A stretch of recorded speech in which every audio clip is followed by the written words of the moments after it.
4 strangers fell through the fabric of space itself and crashed into a republic already tearing apart at the seams. They carried powers the Jedi could not sense, science the Sith could not corrupt, and technology that could shift the balance of a war consuming thousands of worlds. Supreme Chancellor Palpatine saw opportunity where others saw mystery. Bail Organa saw hope where the Chancellor saw weapons. And the Fantastic Four stood between them, fighting to repair their ship and escape a galaxy that desperately wanted to claim them. But in the Clone Wars, neutrality was a luxury no one could afford. When the battle for Coruscant forced them to choose between standing aside and saving lives, they crossed a line they could never uncross. Could 4 heroes from another universe find their way home before they became permanent soldiers in a conflict designed to birth an empire? The Republic was dying, though few would say it aloud. Coruscant burned with the light of 1 trillion souls, its towers scraping the skin of space itself, reflecting the glow of distant stars and the closer fire of war. The Clone Wars had stretched into their 3rd year, and the galaxy had grown accustomed to the rhythm of battle reports, the processions of white-armored soldiers marching through Senate districts, the hum of gunships slicing through the perpetual twilight. It was a war fought in the shadows of ideology, a conflict that had transformed the Jedi from peacekeepers into generals, the Senate from a chamber of debate into a machine that ratified emergency powers with mechanical efficiency. Supreme Chancellor Palpatine stood at the center of it all, his face lined with the weight of responsibility, his voice always measured, always reasonable, always expanding the boundaries of what the Republic could become in the name of survival. But on this night, something new burned through the veil of hyperspace. The anomaly registered first on the long-range scanners of a Venator-class star destroyer patrolling the Coruscant orbital zone. The sensor officer, a young lieutenant with the exhausted eyes of someone who had watched too many separatist incursions, initially dismissed it as stellar interference. The readings made no sense. The energy signature was wrong, the dimensional displacement impossible, the trajectory suggesting an origin point that existed in no known star chart. Then the object breached real space with a flash of light that painted the hull of the destroyer in colors that had no name, and every sensor on the bridge shrieked in unison. The vessel was small, elegant in a way that spoke of scientific purpose rather than military design. Its hull was silver and blue, marked with symbols that belonged to no known language, its shape aerodynamic despite the vacuum of space, as though it had been built to slice through atmospheres with grace. It tumbled through the void, engines dark, trailing a mist of particles that glittered like shattered stars. Emergency lights pulsed along its flanks in patterns that suggested distress, desperation, and a technology that operated on principles the Republic had never encountered. The ship was dying, and it was falling toward Coruscant. Inside the Senate Tower, in a chamber lined with ancient wood and modern technology, Bail Organa felt the disturbance before the official reports arrived. It was not the Force, he had no such gift, but something deeper, a politician's instinct honed by years of watching the Republic fracture along fault lines of ambition and fear. He stood at the window of his private office, hands clasped behind his back, watching the cityscape stretch into infinity. The holonet feeds displayed the usual litany of conflicts. Christophsis holding against renewed droid assault, Ryloth suffering under occupation, Camino producing another generation of soldiers to feed the war machine. But his mind was elsewhere, tracing the threads of power that had begun to weave themselves into a noose around the galaxy's throat. His comm chimed with the priority code reserved for genuine emergencies. The voice of his chief of security was crisp, professional, barely concealing alarm. "Senator, you need to see this. An unknown vessel has entered Coruscant space. The Chancellor is already being briefed." Bail closed his eyes for a moment, centering himself in the way his father had taught him, finding calm in the storm of history. On my way. The ship did not crash so much as it fell with intention. its automated systems fighting a losing battle against physics and damage that had been inflicted in another dimension entirely. The pilot, if there was one, managed to guide it away from the densest sectors, aiming for one of the industrial zones where factories processed raw materials into the components of war. It struck the permacrete with a sound like a bell being shattered, tearing a furrow through empty warehouses and abandoned construction sites, finally coming to rest against the skeletal frame of a half-built landing platform. Silence followed, broken only by the groan of cooling metal and the hiss of ruptured systems venting atmosphere into Coruscant's recycled air. Then the hatch opened.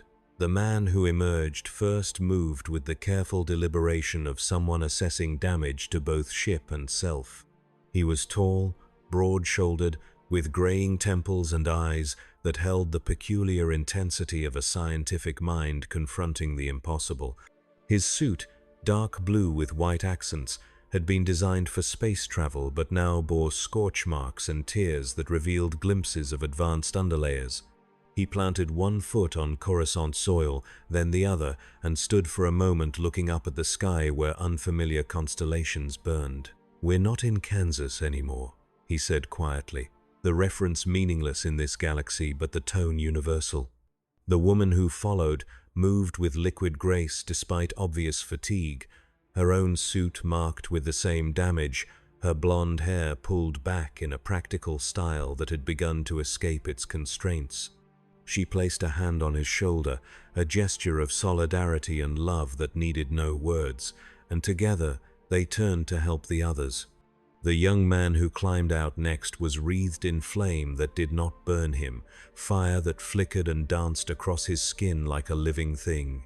He was younger, early 20s perhaps, with the reckless confidence of someone who had learned to stop worrying about impossible things. The flames guttered and died as he consciously suppressed them, revealing a face tight with concern. "Ben," he called back into the ship. "Ben, come on, we made it."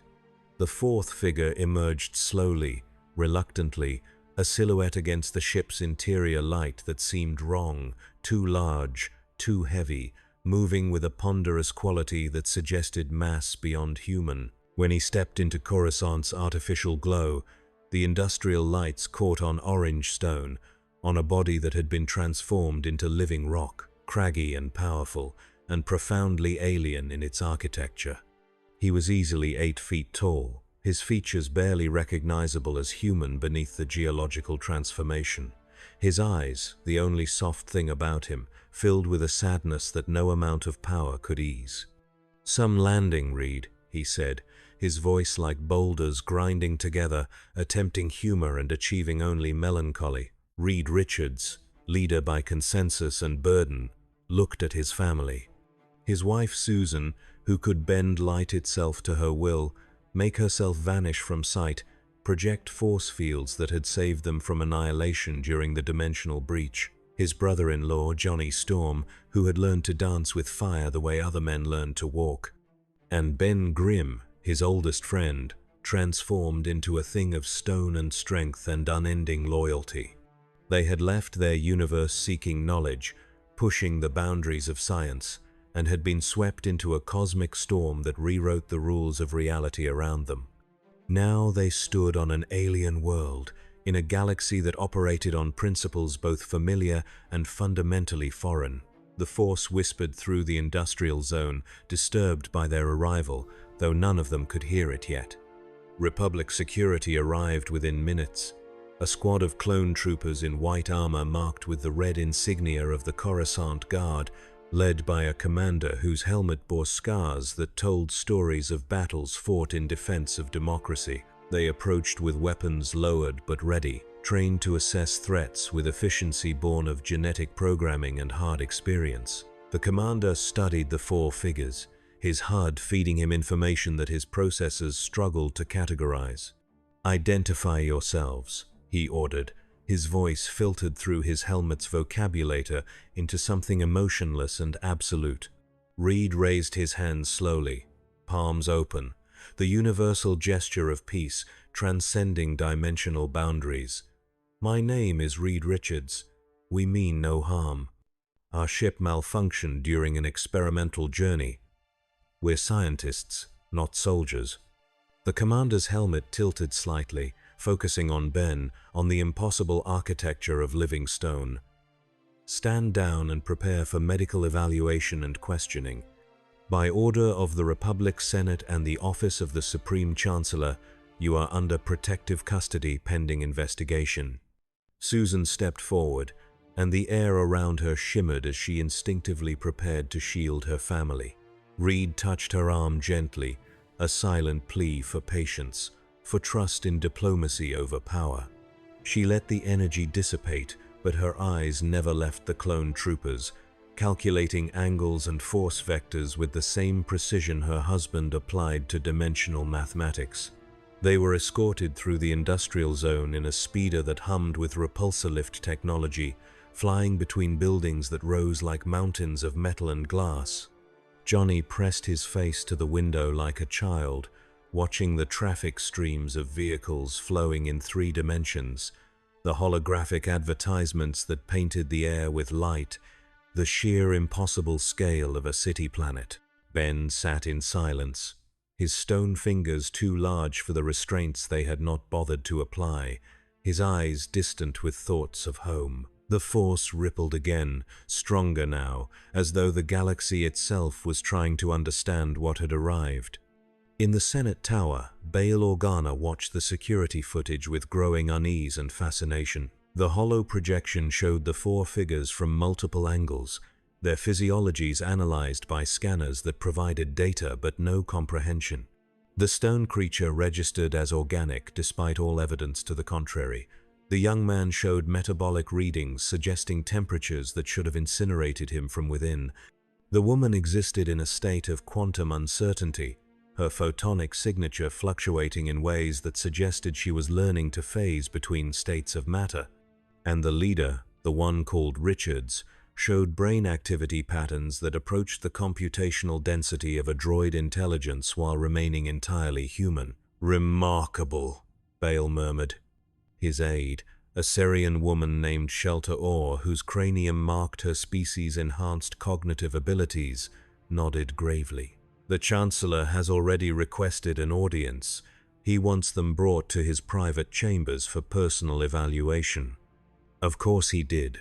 Bale had served alongside Sheev Palpatine for over a decade, had watched the former senator from Naboo rise to power on a platform of stability and reform, had voted for many of the emergency measures that had seemed necessary in the face of separatist aggression.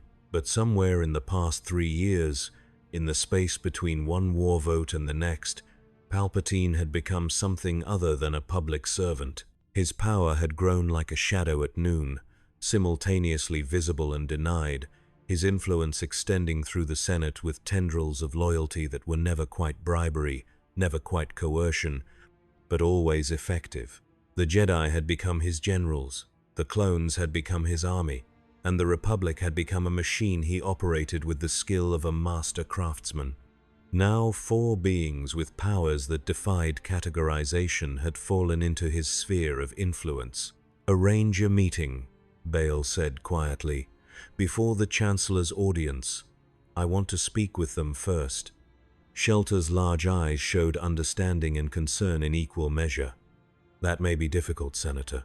The Chancellor has priority clearance for matters of galactic security. Then make it a matter of diplomatic courtesy." They crashed on Coruscant. As a senior member of the Appropriations Committee and representative of Alderaan, I have every right to ensure they receive proper hospitality. Bale turned from the hollow projection, his face settling into the political mask he wore when navigating the Senate's darker waters. "And have our best xenobiologists and physicists placed on standby, quietly. These people are going to need allies who understand that some discoveries shouldn't be weaponized." The holding facility was comfortable by the standards of military detention, a suite of rooms in the Senate Tower's secure wing with viewports that looked out over the cityscape and furniture scaled for human proportions, though someone had hastily added reinforced seating for Ben. They had been given food, clothing, and medical attention. though the latter had proven complicated when scanners struggled to establish baselines for physiologies that operated outside known parameters. Reed stood at the viewport, his mind racing through calculations and observations, building a model of this new universe with the fragments of data he had collected. The architecture suggested a civilization at least as advanced as his own Earth, though the technology followed different evolutionary paths: repulsor lift rather than rockets, energy weapons rather than ballistic, and something else, something that lingered at the edge of perception like a frequency he could almost but not quite hear, a fundamental force that seemed woven into the fabric of reality itself. Susan joined him, her presence a familiar comfort, her hand finding his. They had been married for 7 years, partners in science and life, their bond strengthened by the cosmic storm that had given them power and nearly taken everything else. She could feel his mind working, the gears turning behind his eyes, already trying to solve the problem of their situation. "We need to be careful," she said softly. "These people are at war, and we're unknowns with abilities they can't explain, which makes us either an asset or a threat." Reed's voice carried the weight of a man who had navigated military bureaucracies before, who understood the calculus of power. "We need to establish ourselves as the former, while preventing them from treating us as the latter." Behind them, Johnny had discovered the holographic entertainment system and was cycling through channels with the delight of someone finding television in a new language. Images of battles flashed across the air, clone troopers fighting alongside robed warriors with swords made of light, droids marching in endless formations across desert worlds, politicians debating in a chamber that could hold thousands. "These Jedi guys are pretty cool," he commented, watching a recording of a blue-skinned woman deflecting laser fire with a blade that hummed with contained energy. "Think they'd teach me that trick?" Ben sat in the corner, his massive frame hunched to avoid scraping the ceiling, his stone face unreadable. "Pretty sure that ain't something you learn in a weekend course, kid. Those guys have been training their whole lives. So had we, before the cosmic rays rewrote the rules." Johnny's flames flickered to life along his shoulders, an unconscious expression of restless energy. "I'm just saying, seems like the kind of universe where we could fit in, or stand out in ways that get us dissected for science." Susan's tone was sharp, protective, the voice of someone who had seen her brother take too many risks with his newfound immortality. "We're not here to make friends or join their war.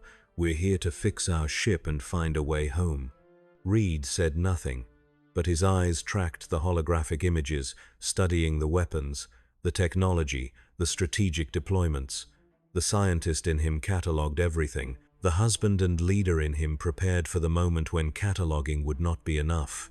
The door chimed, a melodic sound that preceded the entry of a man whose presence changed the room's emotional temperature. Bail Organa entered with the bearing of someone accustomed to authority but not addicted to it, his robe simple but elegant, his face kind but weathered by political battles that left no visible scars. He was alone, a calculated gesture of trust that Reed immediately recognized and appreciated. "I am Senator Bail Organa of Alderaan," he said, his voice carrying the cultured tones of someone educated in diplomacy and philosophy. "I wanted to speak with you before the official proceedings begin, to offer welcome, such as it is, and to understand who has arrived in our galaxy." Reed stepped forward, extending his hand in a gesture that translated across dimensional barriers. "Reed Richards. This is my wife Susan, her brother Johnny, and our friend Ben Grimm. We're from Earth, though I suspect not an Earth you would recognize." Bale shook his hand, noting the strength and the intellect behind the eyes. "The reports suggest you arrived through means we cannot explain. In a vessel built on scientific principles our best minds are struggling to comprehend." He paused, choosing his next words with care. "You've entered a galaxy at war, Dr. Richards. A war that has lasted 3 years and shows no sign of ending. A war that has transformed the Republic into something our founders might not recognize. I tell you this not to frighten you, but to prepare you for what comes next. The Chancellor, Susan said, her voice carrying the certainty of someone who had navigated political minefields before. He wants to meet us, to understand what we are. To understand what you can do, Bale corrected gently, and whether your abilities and your technology can be applied to the war effort. Supreme Chancellor Palpatine is a brilliant man, a skilled politician who has held the Republic together through the darkest years of the conflict. But he is also a man who has accumulated unprecedented power, who has convinced the Senate that security requires sacrifice, that democracy must sometimes defer to necessity. He met each of their eyes in turn. I do not tell you this as disloyalty, I tell you this as warning. Whatever you share with him, whatever you reveal about your capabilities, will be evaluated through the lens of how it can be used. Reed felt Susan's hand tighten around his, felt the familiar weight of command settling on his shoulders. In their universe, they had dealt with governments and militaries, had navigated the complex ethics of power and responsibility.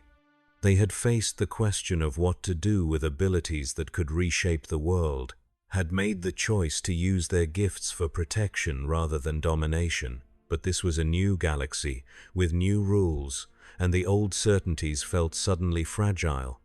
We're scientists, Reed said carefully. We came here by accident, not design.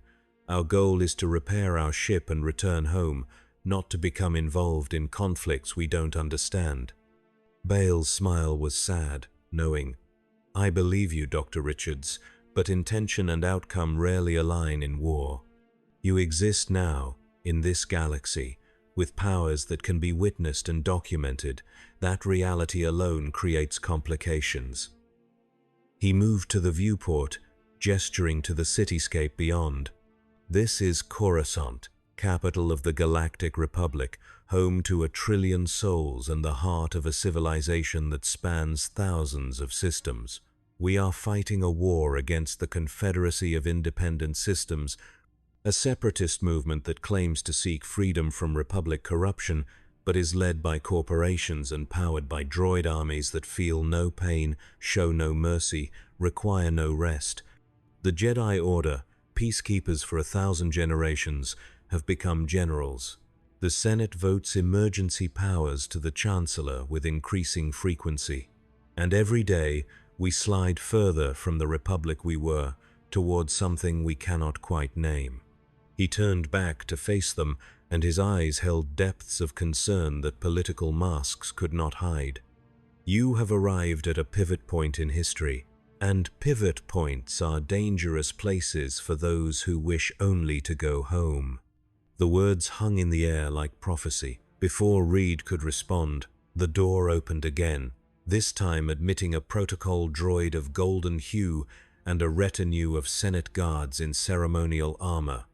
The droid's photoreceptors brightened with what might have been enthusiasm. Greetings. I am C-3PO, Human-Cyborg Relations Specialist. The Supreme Chancellor extends his compliments and requests the honor of your presence in his private chambers. He is most eager to meet the visitors who have graced our galaxy with their unexpected arrival. Bale and Reed exchanged a glance, a moment of understanding between leaders who recognized when the game had moved beyond their control. Of course, Reed said, we would be honored. The walk through the Senate Tower was a journey through the architecture of power. Corridors wide enough to accommodate processions of senators from 1,000 worlds. Walls decorated with murals depicting the Republic's founding, holographic displays showing the current galactic situation in abstract patterns of light. Clone troopers stood at regular intervals, identical faces beneath identical helmets, loyal to a republic they had been created to serve. Senate guards in blue robes watched with eyes trained to spot threats among the powerful, and everywhere, the hum of bureaucracy. The machinery of governance grinding through another day of holding the galaxy together. Johnny walked with studied casualness, but his eyes tracked every detail, every exit, every potential threat. Susan had wrapped them all in a subtle distortion field, not quite invisibility but enough to blur their features from casual observation, a precaution born of experience with unwanted attention. Ben moved with heavy steps that echoed through the corridors, drawing stares from those they passed. His stone face impassive, but his eyes registering every reaction of fear or wonder. The Chancellor's chambers occupied the highest level of the tower, a suite of rooms that combined the austere functionality of a command center with the cultured elegance of a statesman's residence. Ancient Naboo artwork hung alongside holographic displays of fleet movements. A desk of polished wood from a 1,000-year-old tree stood before viewports that showed Coruscant stretching to every horizon. And in the center of it all, rising from a chair with the deliberate movements of someone who had learned to make every gesture meaningful, was Supreme Chancellor Sheev Palpatine. He was older than the hollows suggested, his face lined with what the public saw as the weight of responsibility, but what more careful observers might recognize as the accumulated price of ambition. His robes were simple, dark, elegant without ostentation. His eyes were blue and sharp, missing nothing, evaluating everything. His smile was warm, grandfatherly, carefully calibrated to put visitors at ease while maintaining the distance of authority. "Welcome," he said, his voice smooth as aged wine, carrying the cultured accent of Naboo aristocracy. "Welcome to Coruscant, travelers. You must forgive the circumstances of your arrival. We are not, I fear, at our best these days. War has a way of stripping away the niceties of civilization, leaving only the necessities of survival." Reed stepped forward, and he felt the weight of those eyes on him, assessing, measuring, calculating value and threat in the span of a heartbeat. "Thank you, Chancellor. We apologize for the disruption our arrival has caused. It was not our intention to impose on your hospitality." Palpatine waved a hand dismissively, a gesture of magnanimity that was also a demonstration of control. "Nonsense. The galaxy is vast beyond comprehension, filled with wonders we have yet to catalogue. That you have arrived from beyond our known space, through means our scientists cannot explain, is not an imposition but a gift, an opportunity to expand our understanding of what is possible." He moved closer, his gaze shifting to each of them in turn, lingering on Ben's stone form, Johnny's barely suppressed flames, Susan's defensive posture. "Though I confess, your abilities are as fascinating as the manner of your arrival. Our medical scans suggest physiology that operates outside the boundaries of known biology. Energy generation that should be impossible. Molecular structures that defy conventional physics. We were exposed to cosmic radiation during an experimental flight," Reed explained, offering truth without revealing methodology. "The exposure triggered mutations at the cellular level, granting us abilities we're still learning to understand and control." "Radiation." Palpatine's tone suggested he was tasting the word, finding it insufficient. "We have studied such phenomena, of course. But nothing in our research suggests the kind of directed evolution your bodies have undergone. It is almost as though the universe itself chose to remake you, to gift you with power for purposes we might only speculate about." The Force coiled through the room, invisible to all but the Chancellor, dark currents probing at the newcomers like a predator testing prey. He felt something resonate within them. Not midi-chlorians, those microscopic conduits of the Force, but something else, a fundamental alteration of reality's source code that produced similar effects through entirely different mechanisms. They were not Force-sensitive, but they were not mundane either. They existed in a space between, touched by powers that obeyed different laws. Interesting. And potentially useful. "Your ship," Palpatine continued, moving to a holographic display that showed a three-dimensional scan of their damaged vessel. "Our engineers report technology unlike anything in the Republic database. Power generation through unstable molecular manipulation, dimensional navigation that presupposes the existence of parallel realities. Even your hull material seems designed to operate in environments where the normal laws of physics are suspended. He looked back at Reed, his expression friendly, curious, and utterly focused. You are not merely travelers, Dr. Richards. You are proof that the universe contains depths we have not yet fathomed, depths that might hold solutions to problems we face. The trap was elegant in its simplicity. Flattery wrapped around need, curiosity threaded with implication. Reed felt it closing around them, felt the pull of being useful, of having purpose in a galaxy at war. The scientist in him wanted to engage, to share knowledge, to collaborate with minds that had achieved wonders through different paths. The leader in him saw the danger, the way helping could become obligation, obligation could become dependence, and dependence could become control. We appreciate your interest, Chancellor, Reed said carefully, but our primary goal must be repairing our ship and finding a way home. We have families, responsibilities, a universe that expects our return. Of course, of course. Palpatine's agreement was immediate, understanding, and completely hollow.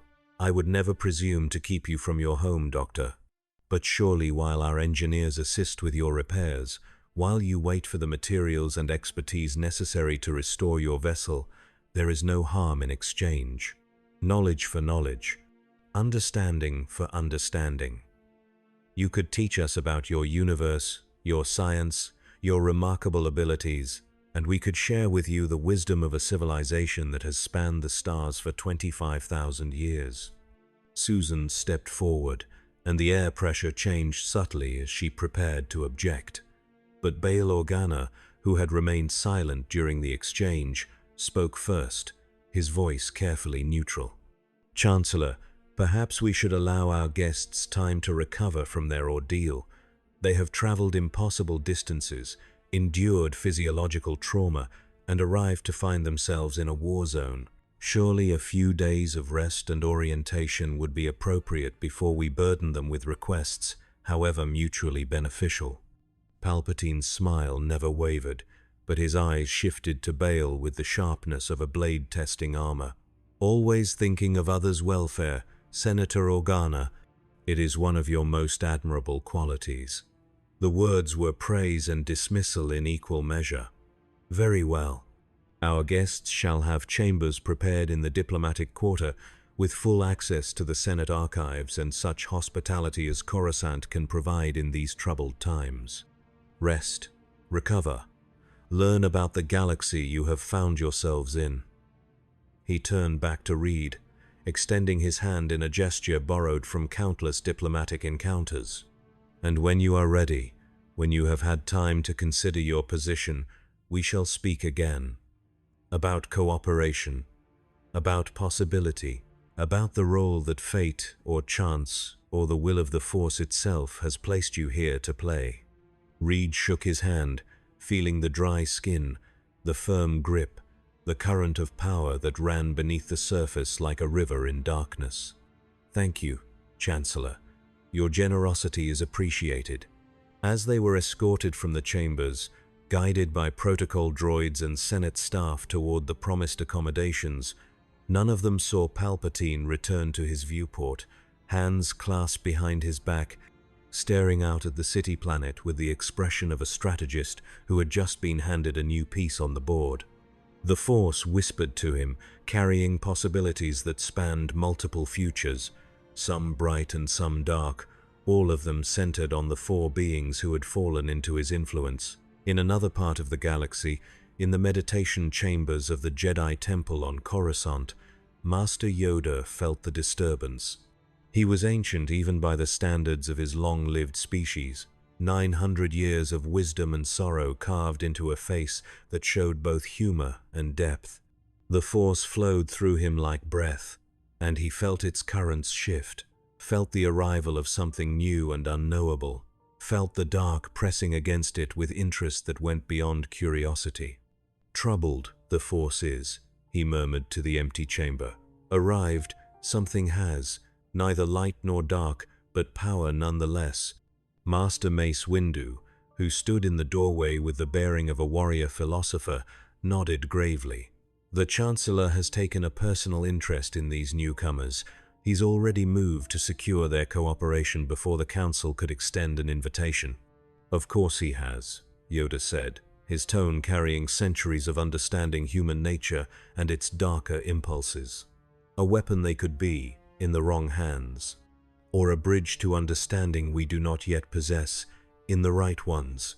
He opened his eyes, ancient and penetrating, looking at Windu with the weight of prescience.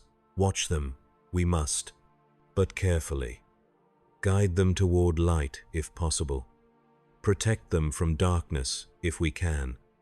Another front in this war they should not become, and if they choose to leave, to return to their universe?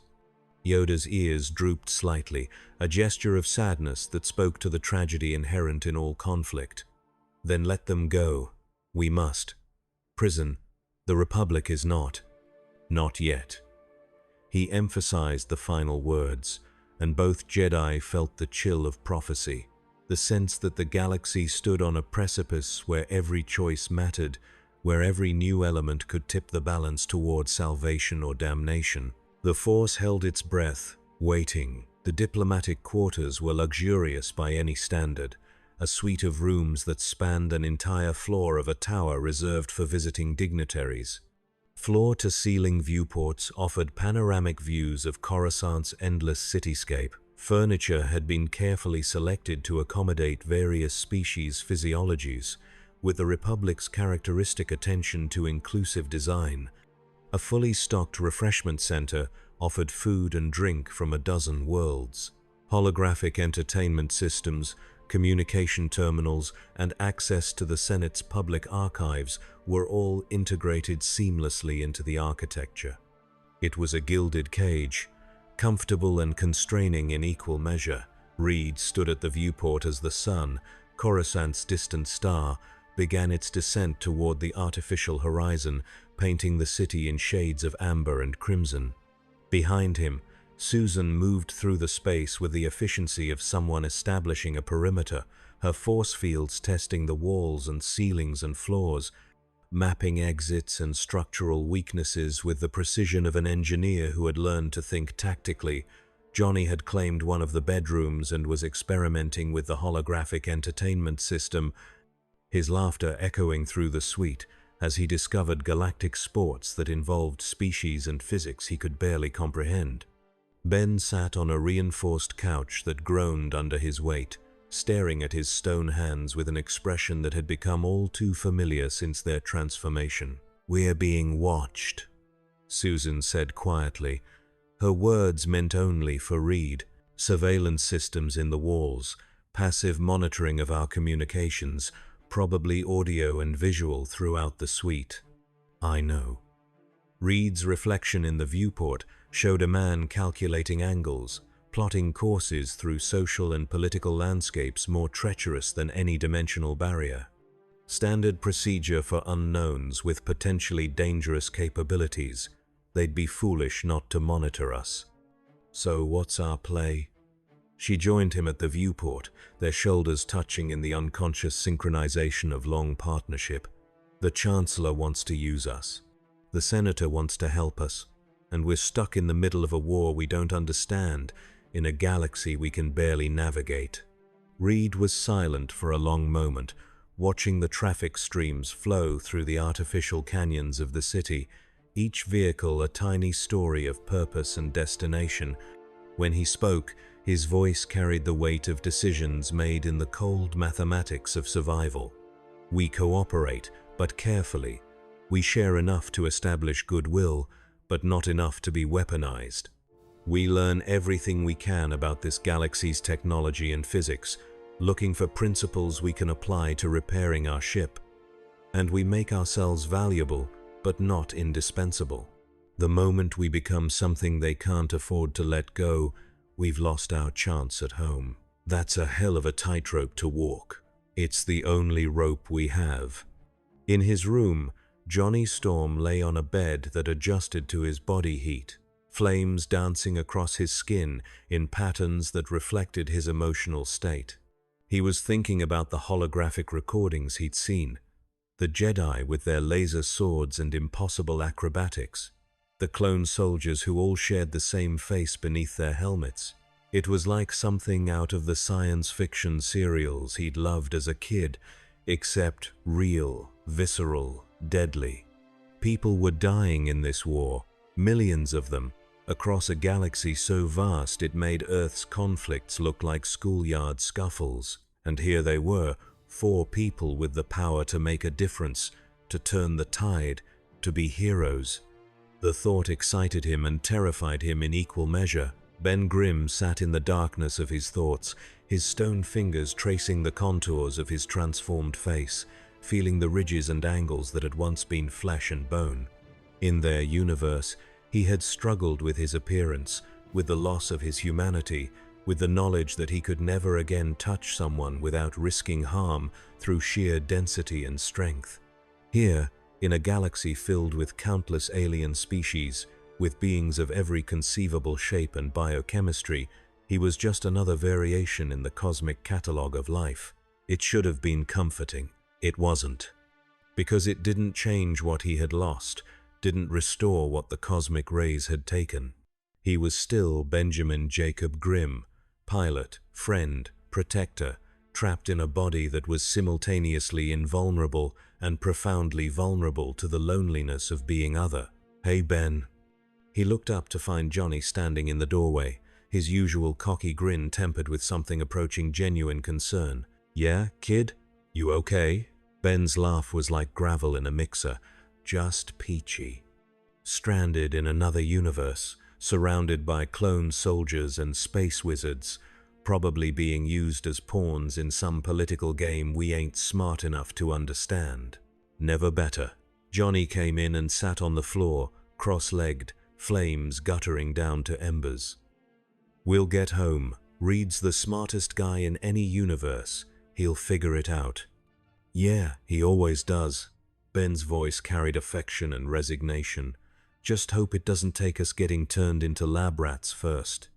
They sat in comfortable silence, brothers forged not by blood but by shared transformation, shared struggle, shared commitment to something larger than themselves.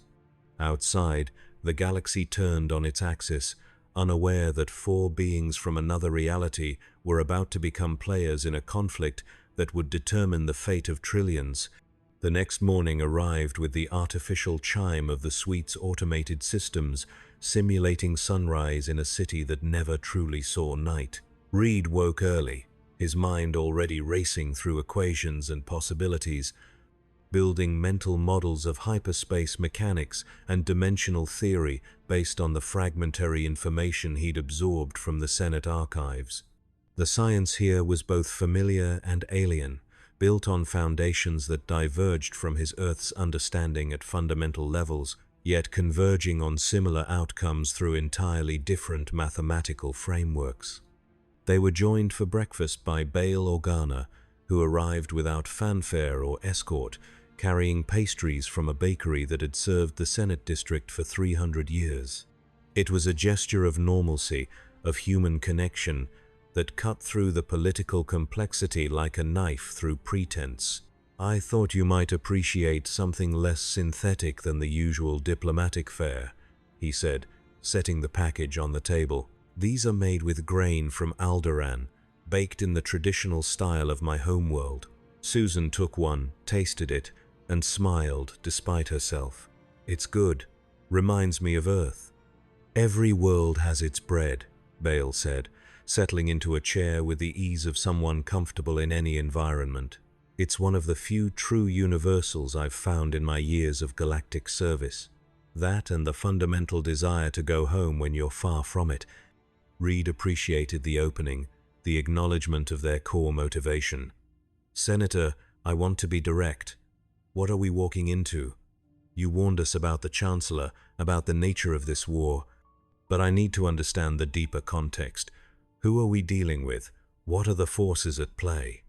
Bale was quiet for a moment, choosing his words with the care of someone who knew that recorded conversations could become evidence, that sincerity could be weaponized, that truth-telling in a time of war was its own form of danger. The Republic is 25,000 years old, he began, his voice taking on the cadence of a history lesson that was also a confession. It has endured crises before, civil wars, invasions, periods of corruption and reformation. But this war is different. It began 3 years ago on Geonosis, when the separatist movement revealed an army of droids and triggered a conflict that forced the Republic to activate a clone army we didn't even know we had commissioned. Since then, we've been locked in a struggle that spans thousands of systems, a war with no clear ideological center, no simple division between good and evil. He paused, accepting a cup of caf that Johnny had poured with his characteristic irreverence for formal service. The separatists claim they're fighting Republic corruption and corporate overreach, seeking independence for systems that feel ignored by Coruscant's elite. Some of their grievances are legitimate. Some of their leaders are genuinely motivated by principle. But they're also backed by corporations that see profit in chaos, led by a former Jedi named Count Dooku, who preaches peace while orchestrating slaughter, and powered by droid armies that can be replaced faster than we can destroy them. "And the Republic?" Susan asked, her voice carrying the skepticism of someone who had dealt with governmental justifications before. "The Republic fights for unity, for the preservation of democracy, for the protection of member systems against separatist aggression. We have the Jedi, warriors and philosophers who serve as generals despite their code of peace. We have the clone army, soldiers bred for war, loyal unto death, fighting with courage that humbles anyone who witnesses it. And we have the Senate, where we debate and vote and slowly cede power to the Chancellor in the name of efficiency and victory." Ben rumbled from his position by the window where he'd been watching the morning traffic. "You don't sound like a man who thinks his side's winning." "We're not losing," Bale corrected. "But we're not winning either. And every day the war continues, we become more like our enemy, more centralized, more militarized, more willing to compromise our principles for the promise of security." He met Reed's eyes with an intensity that transcended politics. "That's why your arrival matters, Dr. Richards. Not because of what you could do for our war effort, though the Chancellor certainly sees that potential, but because of what you represent. People from another reality, governed by different rules, who achieved wonders through science and exploration rather than conquest and conflict. You're a reminder that there are other ways to solve problems, other paths to power." Reed felt the weight of that expectation, the burden of symbolic meaning that had nothing to do with their actual capabilities or intentions. They had not asked to be symbols. They had not chosen to arrive at this moment in galactic history. But choice and circumstance rarely aligned, and leaders learned early that you played the hand you were dealt. "We'll help where we can," Reed said carefully. "Share knowledge, provide insights, assist with problems that fall within our expertise, but we won't become weapons. We won't allow our technology to be militarized. And we won't compromise on our eventual return home." Bale nodded slowly, accepting the terms because they were the only terms possible. "Then, let me help you navigate the political landscape. The Chancellor will request your assistance with various projects. Some will be legitimate scientific collaboration. Others will be attempts to integrate your technology into the war machine.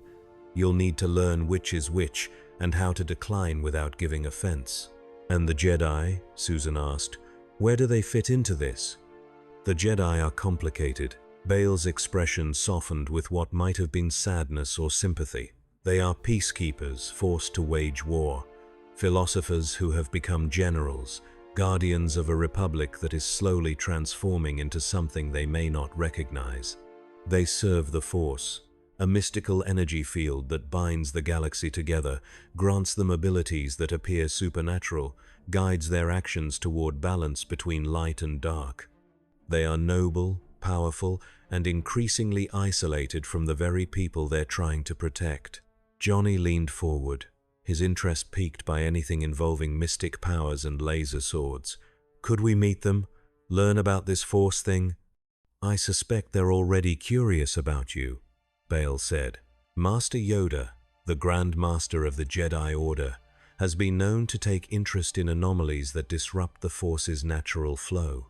Your arrival certainly qualifies." He stood, preparing to leave, but paused at the door. "A word of advice, though. The Jedi serve the Republic, but they answer to the Force first.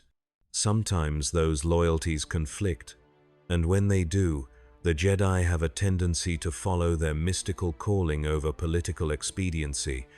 It makes them frustrating allies and dangerous enemies." After he left, the four of them sat in silence, processing information that raised more questions than it answered. They were caught in a web of competing interests. A chancellor who wanted to use them, a senator who wanted to protect them, a Jedi Order that might want to understand them, and a war that needed every advantage it could find. Navigating that web required more than scientific genius or superhuman abilities. It required wisdom they weren't sure they possessed. The Jedi Temple stood at the apex of Coruscant's governmental district, a mountain of stone and purpose that had endured for millennia, its spires reaching towards stars that were invisible behind the planet's perpetual glow. It was a place of learning and meditation, training and discipline, where younglings learned to quiet their minds and listen to the Force, where knights perfected their connection to the cosmic energy that flowed through all living things, where masters contemplated the mysteries of existence and the burden of responsibility. Master Yoda's chambers was simple to the point of austerity, a small room with sleeping quarters that had not changed in centuries, meditation space that had absorbed the contemplation of the galaxy's wisest being, and a viewport that looked out over the city he had watched grow and transform across generations. He sat in his customary position, cross-legged despite his age, his Gaimer stick beside him, his connection to the Force as natural and constant as breathing. Beside him, Master Mace Windu stood with his hands clasped behind his back, his purple lightsaber a symbol of his unique connection to both light and dark aspects of the Force, his face carved from determination and doubt in equal measure. "Spoke with them, Senator Organa has," Yoda said, his syntax a reflection of his species' linguistic patterns and his own ancient perspective on time and causality. "Cautious they are. Wise, perhaps.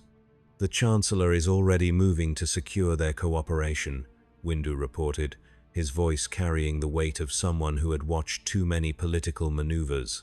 "He's offering resources, access, promises of assistance with their ship, all the tools of obligation disguised as generosity. His pattern, it is." Yoda's ears drooped slightly. "Bind them to the Republic. He will try. Make them dependent, then useful, then necessary." He opened his eyes, focusing on Windu with the intensity that had made him the Order's leader for centuries. "But not of the Force, they are. Touched by powers we do not understand, yes. Changed by energies that obey different laws, yes. But midichlorians in their blood, there are none. The Force flows around them, not through them, which makes them immune to certain methods of persuasion," Windu observed. "The dark side cannot corrupt what it cannot touch." "Or," Yoda countered, his tone suggesting depths of concern, "corrupts in ways we do not recognize, power from without rather than within. Changes the game, it does, when the rules are not the same."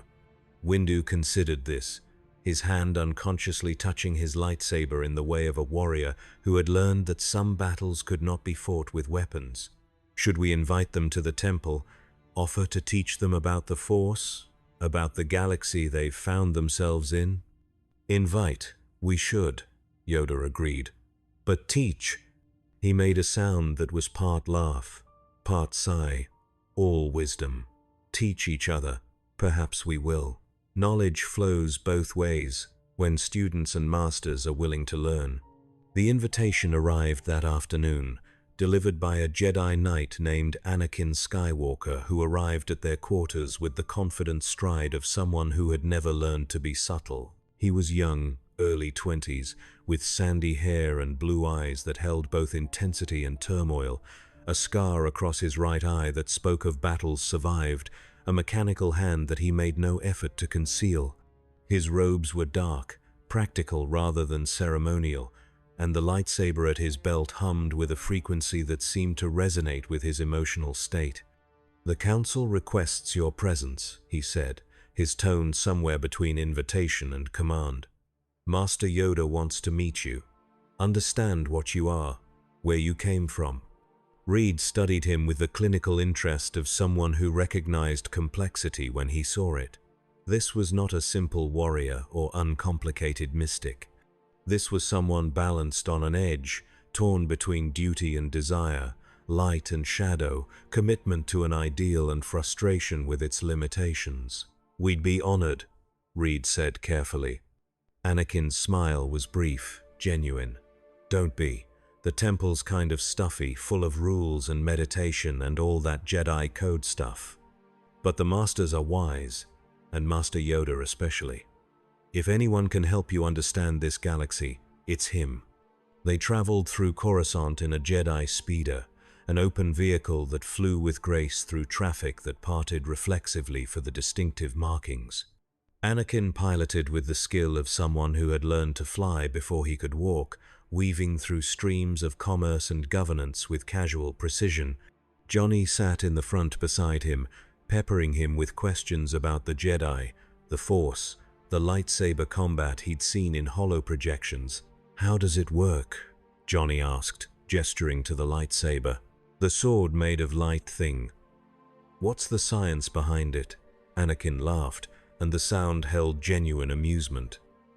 "It's not really science, at least not the way you probably think of it.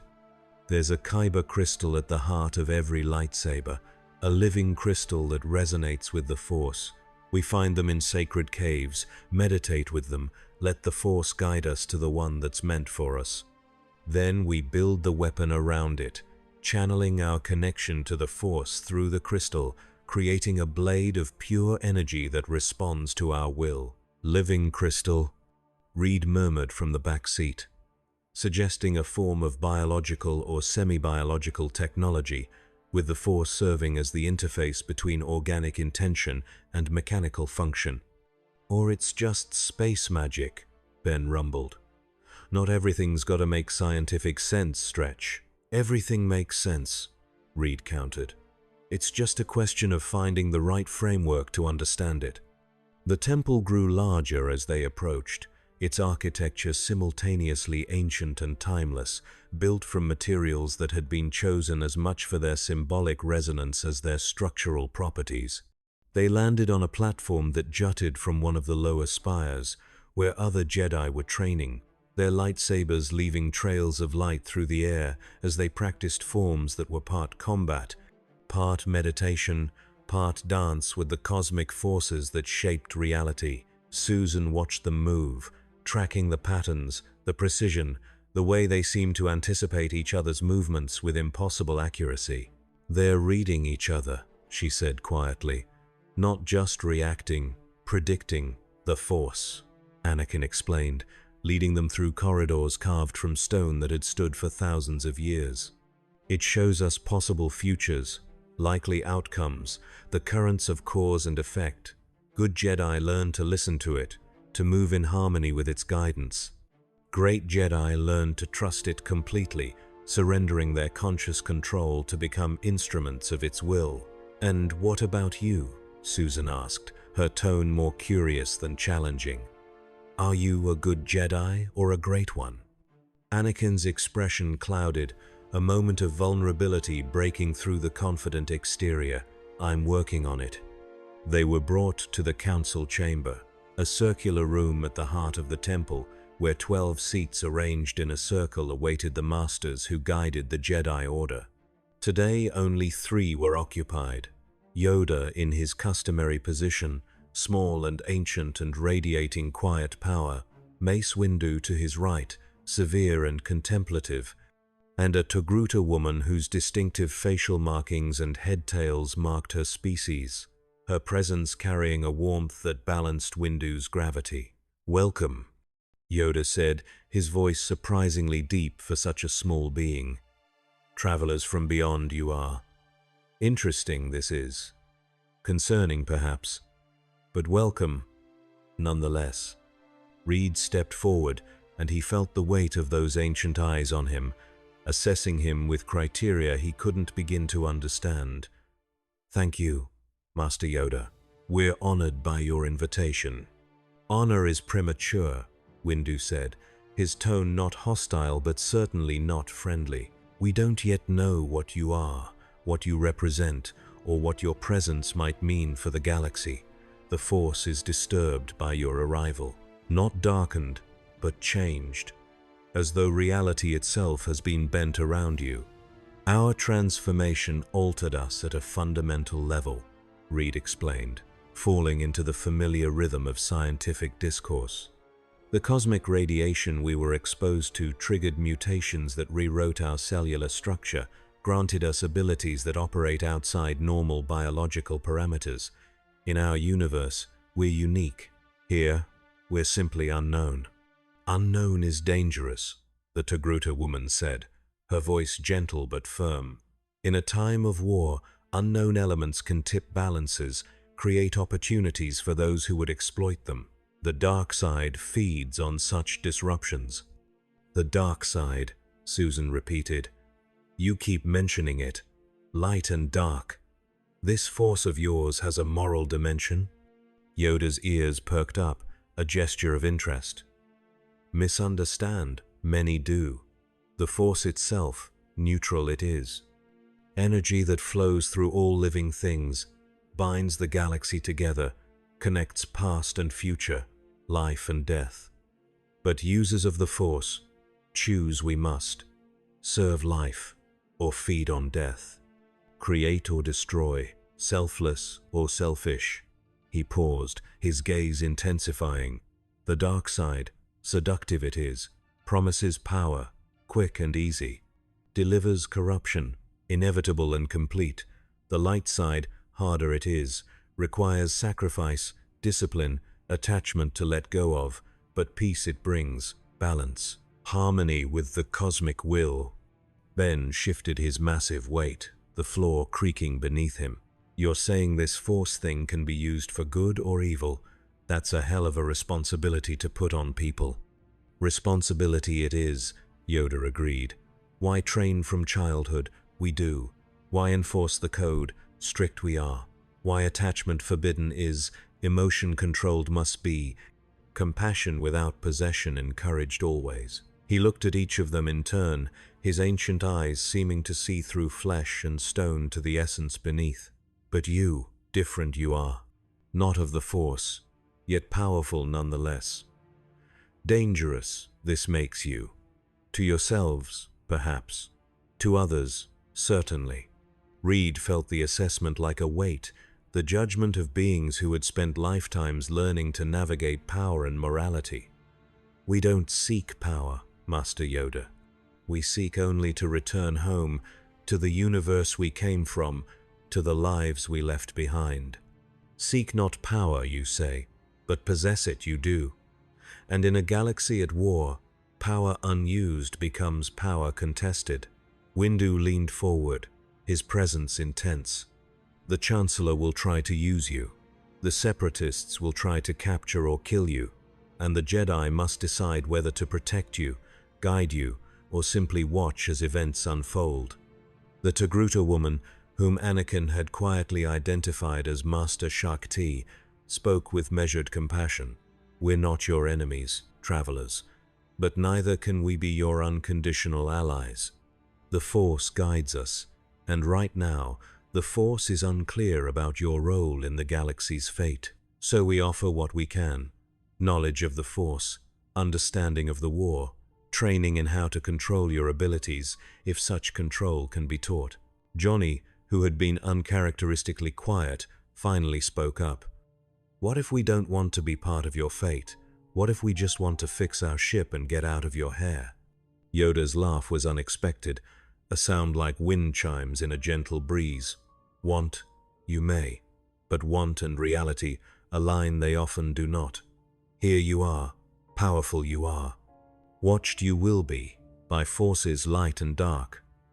Choice is yours, what to do with that reality. But ignore it? He shook his head slowly. Possible, that is not. The meeting concluded with no clear resolution, no commitments made or accepted, only the exchange of information and the establishment of tentative connection. As they were escorted from the council chamber by Anakin, Reed felt the weight of multiple futures pressing down on them, the sense that every choice they made from this point forward would ripple through a galaxy already straining under the weight of conflict. In the speeder ride back to their quarters, Anakin was quieter, his earlier enthusiasm muted by something he wasn't ready to share. Finally, as they approached the Senate district, he spoke without looking at them. The council wants you to be careful, to not get involved, to stay neutral in a war they claim is about defending democracy but sometimes feels like it's about something else entirely. His mechanical hand gripped the speeder controls tightly. But I've been fighting this war since it started. I've seen what the separatists do to innocent people. I've lost friends, students, brothers in arms, and I've learned that sometimes neutrality is just another word for letting evil win. Susan leaned forward, her voice carrying the weight of someone who had faced similar moral calculus. You think we should fight? I think you have power, and power comes with responsibility. Anakin glanced back at them, his eyes intense with conviction and frustration. The Jedi Code says no attachments, no emotions, no personal stakes. But how can you fight for people if you don't care about them? How can you protect the innocent if you're not willing to do whatever it takes to stop the guilty? Reed recognized the argument, had heard versions of it in his own universe, from his own lips and those of others who walked the line between power and restraint. And where does that road end, Anakin? If we accept that power justifies any action in service of a righteous cause, where do we draw the line? What separates us from those we fight? The fact that we're fighting for the right reasons, Anakin shot back, his tone challenging. The separatists want to tear the Republic apart, enslave systems, destroy democracy. We're trying to preserve civilization, protect the innocent, maintain peace across the galaxy. At the cost of how much freedom? Susan asked quietly. How many emergency powers? How much centralized control? Anakin had no answer for that, and the silence that followed was heavy with implications none of them wanted to voice. They parted at the quarters with minimal formality, Anakin clearly troubled, the four travelers equally unsettled by the complexity of a conflict that refused to resolve into simple categories of right and wrong. That night, Reed couldn't sleep. He stood at the viewport watching Coruscant's lights, his mind working through equations that stubbornly refused to balance. Their ship was damaged beyond their ability to repair without local assistance. The technology they needed existed in this galaxy, but accessing it required cooperation with political powers who had their own agendas. Every interaction pulled them deeper into the web of obligation and expectation, and somewhere in the shadows of the Senate, he could feel Palpatine's influence working, patient and inexorable, weaving them into plans they couldn't yet see. Susan joined him, wrapping her arms around him from behind, her presence a comfort and reminder of what they were fighting to preserve. We're in over our heads, she said softly. We've been in over our heads since the cosmic storm, Reed replied. This is just a different kind of depth. Reed. She turned him to face her, her eyes searching his.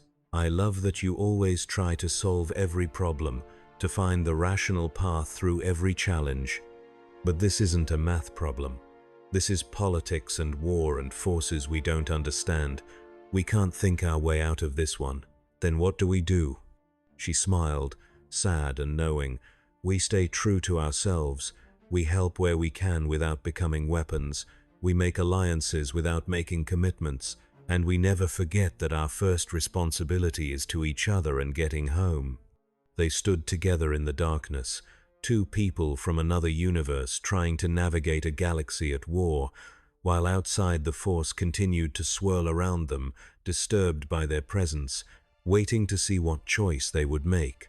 In his private chambers, Supreme Chancellor Palpatine stood before a holographic display that showed schematics of the visitor's ship, compiled from scans and analysis by the Republic's best engineers. The technology was fascinating, built on principles that suggested the visitor's universe operated under slightly different physical laws, or at least had discovered different applications of universal constants. The power generation system alone, if properly understood and replicated, could revolutionize energy production across the galaxy. The dimensional navigation technology, even in its current damaged state, hinted at possibilities that went beyond hyperspace, suggesting travel not just between stars, but between entire realities. And the four beings themselves, transformed by radiation into something beyond baseline human capacity, represented living proof that evolution could be directed, accelerated, weaponized. He reached out with the dark side of the Force, that current of power he had spent decades learning to hide, to channel, to use with such subtlety that even the Jedi had failed to sense the Sith Lord walking among them. The dark side could not touch the visitors directly. They had no midichlorians for it to corrupt, no connection to the Force for it to twist. But it could touch those around them, manipulate the currents of probability and choice, guide events toward outcomes that served his purposes. Darth Sidious, the secret identity he wore beneath the mask of Palpatine, smiled in the darkness. The Jedi sought to protect the visitors, to keep them neutral, to prevent their power from being exploited. Bail Organa sought to help them, to use them as a reminder of what the Republic could be rather than what it was becoming. Anakin Skywalker was already conflicted, torn between the Jedi Code and his own moral certainties, susceptible to arguments about using power to protect those he cared about. And the visitors themselves, these Fantastic Four, were walking a tightrope between cooperation and independence, trying to maintain neutrality in a conflict that would not permit such luxury. All the pieces were in motion. All that remained was patience, manipulation, the careful application of pressure at precisely the right points to produce the desired result. They would help the Republic, willingly or through circumstance. Their technology would be studied, reverse-engineered, integrated into the war machine. Their power would be demonstrated, become known to the Separatists, force responses that would justify further escalation. And in the process, they would become one more tool in the arsenal of Darth Sidious, one more weapon in the long game of destroying the Jedi and transforming the Republic into an empire. The galaxy would burn, and from the ashes, order would emerge. Perfect, absolute, eternal. The Force whispered warnings that no one was listening to, prophecies that would go unheeded until too late, visions of possible futures where the arrival of four beings from another universe became the catalyst that accelerated the Republic's fall rather than prevented it. But the dark side was patient, and Palpatine had learned long ago that the best traps were the ones that looked like opportunities, that felt like choices freely made. He deactivated the holographic display and turned to the viewport, watching his city, his Republic, his galaxy that did not yet know it belonged to him. Soon, the morning brought new complications disguised as opportunities. Reed received a priority communication from the Republic Science Division, requesting his consultation on a hyperspace navigation problem that had been plaguing their most advanced scout vessels. It was presented as academic collaboration, a chance to engage with peers who shared his passion for understanding the universe's fundamental mechanics. But the subtext was clear: demonstrate usefulness, establish value, begin the process of integration into Republic systems. Susan was invited to speak with the Senate Security Committee about applications of force field technology for defensive installations, couched in language about protecting civilian populations from orbital bombardment. Johnny received an enthusiastic message from the Republic Diplomatic Corps about demonstrating his abilities for a cultural exchange program, using his flames to participate in festivals on fire-worshipping worlds as a gesture of cross-cultural understanding. Ben was approached by the Grand Army Medical Division about studying his unique physiology, with promises that such research could lead to advances in combat armor and personnel survivability. Each invitation was carefully crafted, appealing to their better natures, offering legitimate opportunities to help while quietly pulling them deeper into the war effort's gravitational well.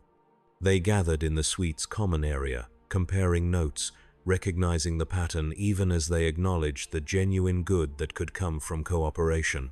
"They're good," Ben admitted, his stone face managing to convey grudging respect. "Real good. Make you feel like helping is the right thing to do, while never quite saying what the help's really for. Classic recruitment methodology," Susan observed. "Start with small commitments that align with your values.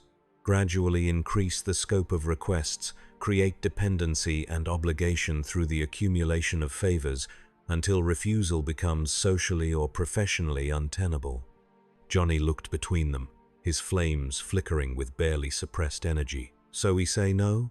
Turn down everything and lock ourselves in here until Reed figures out how to fix the ship?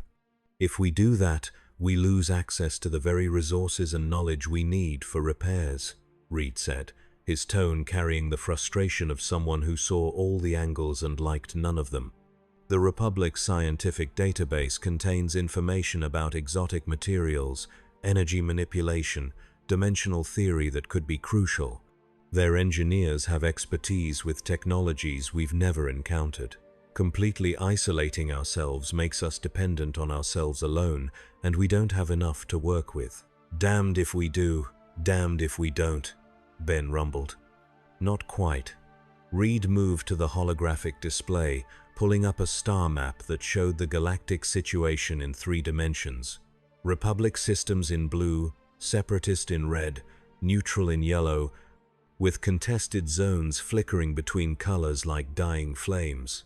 "We pick our battles, accept consultations that genuinely advance knowledge without obvious military applications, decline requests that clearly aim to weaponize our abilities. And we're transparent about our limitations, our intentions, our eventual goal of returning home." "You think that'll work?" Johnny asked skeptically. "You really think they'll just let us help a little and then go home when we're ready?" Reed was quiet for a moment, staring at the star map, at the vast complexity of a galaxy at war. "No," he admitted, "but it's the best option we have until we develop better ones." The decision made, they began the delicate dance of selective cooperation. Reed accepted the hyperspace navigation consultation, but insisted on working with a diverse team of scientists rather than military specialists, framing it as pure research rather than strategic advantage. Susan agreed to discuss force field theory, but only in the context of civilian protection, refusing to engage with specifications for military fortifications or offensive applications. Johnny negotiated his cultural exchange to focus on artistic collaboration rather than demonstrations of destructive capacity. Ben declined the medical study, but agreed to meet with structural engineers interested in his unique relationship between organic tissue and mineral composition. Each negotiation was a small victory and a small compromise, a step deeper into entanglement and a statement of boundaries they hoped to maintain. The work began in earnest 2 days later, in a research facility that occupied an entire tower in Coruscant's academic district, far from the military installations and Senate chambers where war was prosecuted and power consolidated. The team Reed was introduced to represented 6 species and a range of scientific specializations, all united by genuine curiosity about the theoretical problem he'd been asked to address. The issue involved hyperspace navigation in regions where massive gravity wells created unpredictable distortions, making standard jump calculations unreliable and occasionally fatal. Ships that attempted shortcuts through certain sectors had been emerging from hyperspace off course, sometimes by millions of kilometers, occasionally not emerging at all. The mathematics suggested interference patterns in the fabric of space-time itself, but the models broke down when trying to predict behavior in specific regions. Reed dove into the problem with the enthusiasm of someone who had spent a lifetime finding patterns in chaos, his mind racing through dimensional topology and relativistic mechanics, drawing connections between the Republic's understanding of hyperspace and his own universe's theoretical framework for faster-than-light travel. Within hours, he had identified a potential solution involving dynamic recalculation algorithms that adjusted jump coordinates in real time based on gravitational flux readings. The breakthrough came near midnight, in a moment of clarity that felt less like discovery and more like recognition. The hyperspace anomalies weren't random. They followed patterns that suggested the presence of exotic matter, possibly dark energy clusters that existed in normal space but had disproportionate effects on hyperspace geometry. If you could map these clusters, predict their drift patterns, you could route around them or adjust jump calculations to compensate for their influence. "It's beautiful," whispered a Saurian physicist named Talos Prime, his enlarged cranium housing a brain capable of performing calculations that would require computers in other species. "You've essentially created a new framework for understanding hyperspace as a dynamic medium rather than a static substrate." "More than that," added a human engineer named Juno Vex, her eyes bright with the implications. "If this works, we could reduce hyperspace travel time by up to 15% in affected sectors. That's billions of credits in fuel savings, thousands of hours in transit reduction, potential strategic advantages in moving fleets and supplies." Reed felt the moment crystallize, the instant when pure science became applied technology, when discovery became tool, when knowledge became weapon. He had seen it before, in his own universe, the way even the most innocent research could be repurposed for destructive ends. "The theory needs extensive testing," he said carefully, "and the implementation would require fail-safes to prevent miscalculations from causing accidents. This isn't ready for immediate deployment." "But it could be," Juno pressed. "With proper resources, dedicated testing, maybe 6 months of development, we could revolutionize galactic navigation." "Or we could be patient," Reed countered. "Take a year, 2 years if necessary, to ensure we understand all the implications and edge cases. Science rushed is science compromised." He saw the disappointment in their faces, the frustration of people who saw a solution to a real problem and wanted to implement it immediately. In a galaxy at peace, his caution would have been accepted as prudent. In a galaxy at war, it felt like obstruction. That night, Bail Organa visited again, this time with a warning written in the lines of his face. "Your hyperspace research has already reached the Chancellor's attention," he said without preamble. "He's authorized additional funding for your project, assigned military liaisons to accelerate development, and suggested that successful implementation could be fast-tracked for fleet deployment within 3 months. Reed's jaw tightened. "We explicitly framed this as long-term theoretical research, which became short-term strategic advantage the moment you demonstrated viable results." Bale settled into a chair with the weariness of someone fighting a war on multiple fronts. "This is how it works, Dr. Richards. You contribute something valuable with the best intentions, and the machinery of war processes it into a weapon or a tool or an advantage. Your boundaries mean nothing against institutional momentum." "Then what do we do?" Susan asked, her voice tight with controlled anger. "Stop helping, refuse to contribute anything, and lose access to the resources you need for repairs." Bale finished. "I know. It's an impossible position, which is precisely why the Chancellor placed you in it." He leaned forward, his expression intense. "But there may be another option, not a solution, but a strategy. You work slowly. You emphasize the need for caution, for extensive testing, for peer review. You share your findings with the scientific community rather than restricting them to military applications. And you make it clear, repeatedly and publicly, that your ultimate goal is to return home, not to become permanent fixtures of the Republic's war effort.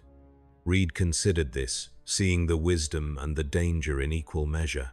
We become vocal about our temporariness, make ourselves difficult to fully integrate. Exactly. You remain valuable enough to warrant protection and resources, but clear enough about your intentions that no one can claim you've committed to anything beyond helping while you're here. It was a political tightrope, requiring constant calibration and communication, exhausting in its demands for precision. But it was better than the alternatives of complete cooperation or total isolation. Over the following weeks, they settled into an uneasy rhythm. Reed worked on scientific problems, always emphasizing theoretical understanding over practical application, publishing his findings in academic journals rather than restricting them to military briefings. Susan collaborated with architects and city planners on force field applications for civilian infrastructure, pointedly declining all requests for defensive installations or combat applications. Johnny became a minor celebrity in the cultural districts, his flame demonstrations framed as art rather than power, his natural charisma winning him friends among the non-military population. Ben, surprisingly, found purpose working with rescue operations, using his strength and durability to help in disaster relief efforts across Coruscant, becoming known as the Stone Giant who pulled survivors from collapsed buildings. They helped. They contributed. They made a difference. And every day, they felt the web tightening around them. The Jedi watched from a distance, neither hostile nor welcoming, evaluating the visitors through a lens of force sensitivity that found them simultaneously harmless and dangerous.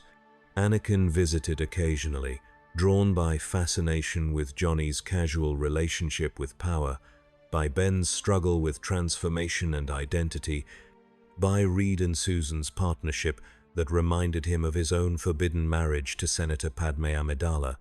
He never said as much, but they could see the conflict in him, the tension between the Jedi Code and his own nature, the way he looked at them with envy for their freedom to love openly, to pursue their own goals without the burden of mystical destiny. "Do you ever wish you could just leave?" Johnny asked him one evening, the two of them sitting on the tower's roof, watching the sun set over a city that never slept. "Just say, forget the Jedi, forget the war, and go live your life?" Anakin's mechanical hand clenched, servos whirring softly. "Every day. But I'm the chosen one, or so the prophecy says, born to bring balance to the Force. How do you walk away from that?" "By deciding that prophecies don't own you," Johnny said, his flames dancing across his shoulders, "that you get to choose your own destiny." "That's the dark side talking," Anakin said, but his tone lacked conviction. "The Jedi teach that attachment leads to fear, fear to anger, anger to hate, and hate to suffering. That the only way to avoid falling to darkness is to let go of personal desires, serve the greater good without personal stake." Sounds lonely. It is. Anakin's voice was quiet, vulnerable. But it's supposed to be worth it. To protect the galaxy, you have to be above it, detached from it, willing to sacrifice anything, including yourself. Johnny looked at his friend, seeing the cage built from duty and expectation and mystical responsibility. "For what it's worth, I think that's garbage. The best heroes I know fight because they care too much, not too little. They save people because those people matter to them, not because some cosmic force tells them it's their job." The words hung in the air like seeds planted in fertile soil, ideas that would grow in darkness, fed by frustration and love, and the seductive logic that the ends justify the means when the cause is righteous. Anakin left shortly after, troubled and thoughtful, and Johnny didn't realize he had just contributed to the slow corruption of the Chosen One, adding his voice to the chorus of temptations that Palpatine had been cultivating for years. The Force shuddered, but no one noticed. Months passed in the strange, timeless way of exile, where every day felt both endless and fleeting, where routine established false comfort, where home became simultaneously more vivid and more abstract in memory. Reed made genuine progress on their ship repairs, working with Republic engineers who taught him about exotic materials and energy manipulation techniques that could be applied to fixing the dimensional drive. Susan perfected her force field techniques, pushing the boundaries of what she thought possible, creating constructs of solidified light that could protect, contain, or shape space according to her will. Johnny's control over his flames reached new levels of precision, learning to modulate temperature and intensity with the care of an artist, no longer just burning but creating, sculpting fire into forms that danced with purpose. Ben found something approaching peace in his role as protector, his strength serving those who needed it, his appearance becoming familiar rather than frightening to the populations he helped. They were becoming part of the galaxy, integrating into its rhythms, making connections that would hurt to sever when the time came to leave. If that time ever came. In the shadows of the Senate, Palpatine's plans continued to unfold with the patience of a master strategist who understood that great victories were won through accumulation of small advantages rather than dramatic gestures. The war ground on, clone armies clashing with droid forces across thousands of worlds. The casualty reports becoming statistics too large to comprehend, the Republic slowly transforming into the military state he had envisioned. The Jedi were spread thin, pulled in too many directions, their connection to the Force strained by the sheer weight of death and suffering they tried to prevent, and the visitors, the Fantastic Four, had become known quantities, valuable assets who contributed to the Republic's efforts while maintaining their stated goal of eventually returning home. But eventually was a word without a timeline, and timelines could be manipulated. The crisis came on a Tuesday morning, announced by emergency broadcasts across every Holonet channel. The Separatists had launched a massive assault on Coruscant itself, Count Dooku leading a fleet that had emerged from hyperspace in the planet's inner defensive zone, bypassing outer patrols through tactics that suggested inside knowledge of Republic deployments. Thousands of droid starfighters swarmed through the orbital defense grid, engaging clone pilots in a battle that painted the space above Coruscant with the fire of dying ships. The objective was clear and audacious: capture the Supreme Chancellor, decapitate the Republic's leadership, force a surrender that would end the war in a single stroke. The alarms wailed through the diplomatic tower, emergency protocols activating with mechanical precision. Clone troopers rushed through corridors, establishing defensive perimeters. Senate staff evacuated to hardened bunkers, and in their suite, the four visitors from another universe felt the galaxy's violence finally crash against their door. "We need to go," Susan said, her force fields already activating, shielding them from the possibility of orbital strikes. "Now, go where?" Ben demanded, his voice carrying the edge of someone who had grown tired of running. "This whole planet's a target, and in case you forgot, we still don't have a working ship." Reed was at the window, watching the battle unfold in the sky, seeing patterns in the chaos, tactical deployments that spoke of coordination and purpose. This was not a raid or a demonstration. This was an invasion, and Coruscant's defenses, formidable as they were, had been caught off balance. "The Jedi Temple," he said, his voice cutting through the moment. "It's the most defensible location on the planet, built to withstand siege, protected by the most powerful warriors in the galaxy. If anywhere can hold, it's there." They moved through the city in organized chaos, Susan's force fields creating a bubble of protection around them as they navigated streets that had become war zones. Droid dropships crashed through buildings, disgorging battle droids that marched with mechanical precision, targeting military installations and government facilities. Clone troopers fought back with the disciplined ferocity of soldiers bred for war, their white armor soon scorched and bloodied as the battle consumed the capital's gleaming facade. Johnny wanted to fight, his flames burning bright with the urge to engage, to turn the tide, to be the hero this moment seemed to demand. But Reed held him back, kept them moving toward the temple, refusing to let them become targets or assets in a battle they didn't understand. They reached the temple to find it already under siege, battle droids attempting to breach the outer defenses, Jedi Knights and Masters defending with lightsabers that carved through metal and energy with equal ease. The Force roared through the space, a living current of power that even they could sense, a pressure in the air that spoke of cosmic forces engaged in struggle beyond mere physical combat. Master Windu stood at the temple's main entrance, his purple lightsaber moving in patterns too fast to follow, each stroke precise and economical, each movement cutting down droids with ruthless efficiency. He saw them approach and gestured sharply. Inside, now, they ran past him into the temple's grand hall, where younglings were being evacuated by Jedi instructors, where clone troopers worked alongside Jedi to establish defensive positions, where the ancient peace of the place had been shattered by the urgent reality of war. Master Yoda stood at the hall's center, his eyes closed, his staff planted before him, his small form radiating power that held the Force itself in balance around them. "Arrived. You have," he said without opening his eyes. "Good. Help. We will need." Reed started to protest, to argue that they were scientists, not soldiers, that their involvement would compromise their neutrality.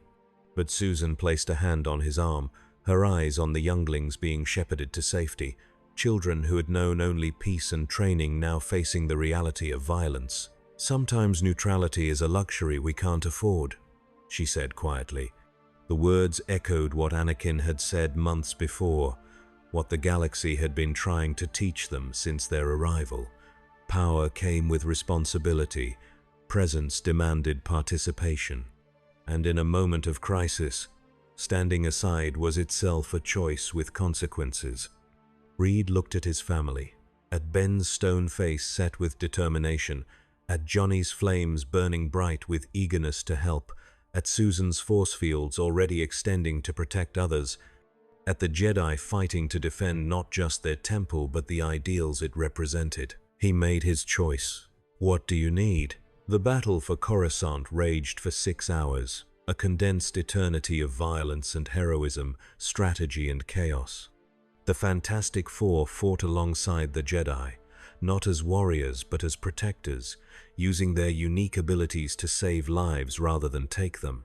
Susan's force fields became shields for evacuation routes, protecting civilians as they fled to safety, creating barriers that deflected droid fire and debris from collapsing buildings.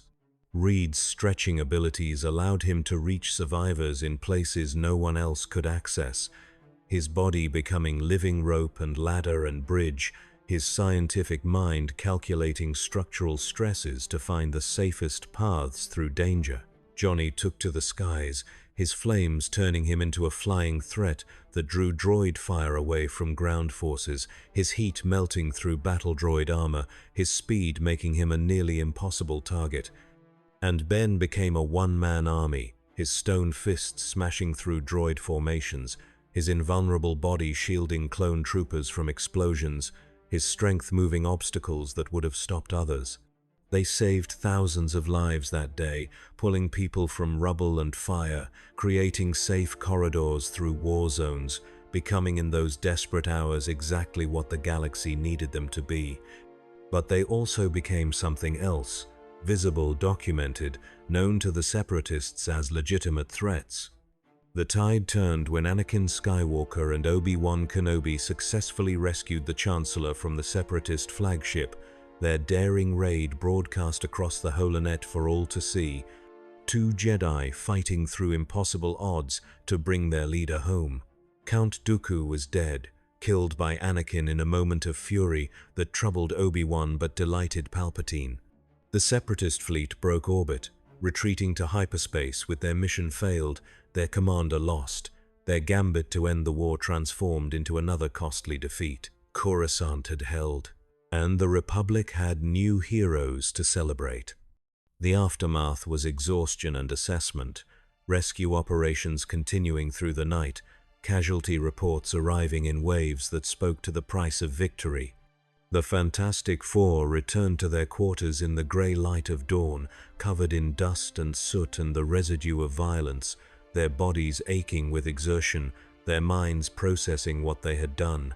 "We fought in their war," Susan said quietly, staring at her hands as though seeing them for the first time. "We became what we said we wouldn't become." "We saved people," Johnny countered, his voice hoarse from smoke and exhaustion. "That's not the same as fighting a war, ain't it?" Ben sat heavily, the reinforced furniture groaning beneath him. "We used our powers to help one side in a conflict. That's taking sides, kid, no matter how noble the reason." Reed said nothing, his mind working through the implications, the ways that their involvement would change the equation, make them players rather than observers, assets rather than visitors. They had crossed a line, and there was no uncrossing it.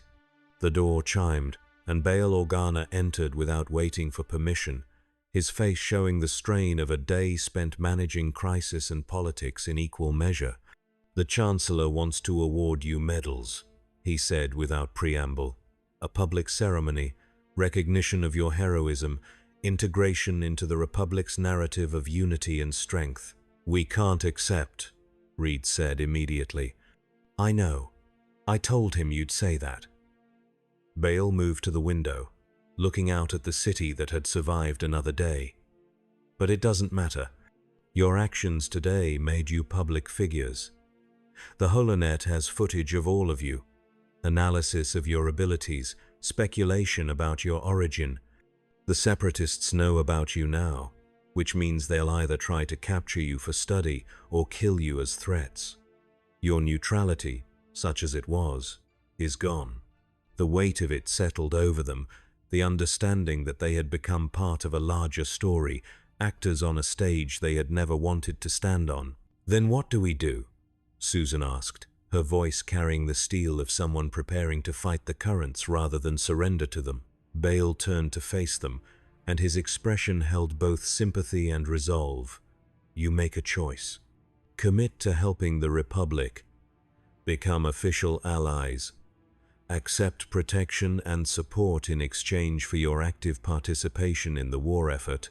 Or you leverage today's heroism to demand resources for your ship, accelerate repairs, and leave before the situation becomes untenable. But you can't stay neutral anymore. That option died today when you chose to save lives instead of stand aside." Reed looked at his family, seeing the same conflict in their eyes that he felt in his heart. They had come to this galaxy by accident, intended only to observe and repair and return. But the universe rarely respected intentions, and they had learned long ago that power created obligations whether you wanted them or not. "How long?" he asked Bale. "If we push for resources, prioritize repairs above all else, how long until we can leave?" Bale consulted his datapad, pulling up engineering reports and resource allocation projections. With full Republic support, focused effort, possibly 3 months, maybe 4 if you encounter technical challenges. "And if we stay, if we commit to helping, then you become part of this galaxy's fate," Bale said quietly. "For better or worse, your story becomes intertwined with ours. And when the war ends, however it ends, you'll share responsibility for the outcome." The choice crystallized in that moment, stark and unavoidable. Stay and fight, become heroes in a conflict they barely understood, potentially make a real difference, but at the cost of their own journey home. Or accelerate their departure, use the goodwill they had generated to demand the resources they needed, and leave before they became too entangled to extract themselves. Susan took Reed's hand, her grip firm. "I vote for going home. We've done enough, more than enough. It's time to focus on our own universe, our own responsibilities." "Agreed," Ben rumbled. "We ain't built for politics and war. We're scientists and explorers, not soldiers." Johnny was quiet, his flames subdued, his eyes distant. "I don't know," he said finally. "Today felt right, using our power to help, to save people who couldn't save themselves. Going home means abandoning them to whatever comes next." "We can't save everyone," Reed said, his voice gentle but firm. "We learned that lesson the hard way back home.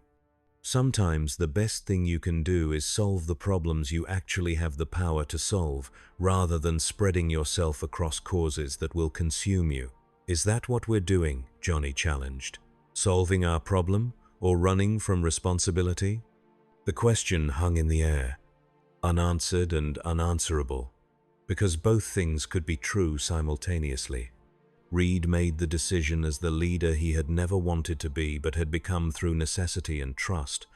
"We accelerate repairs, we focus everything on getting home.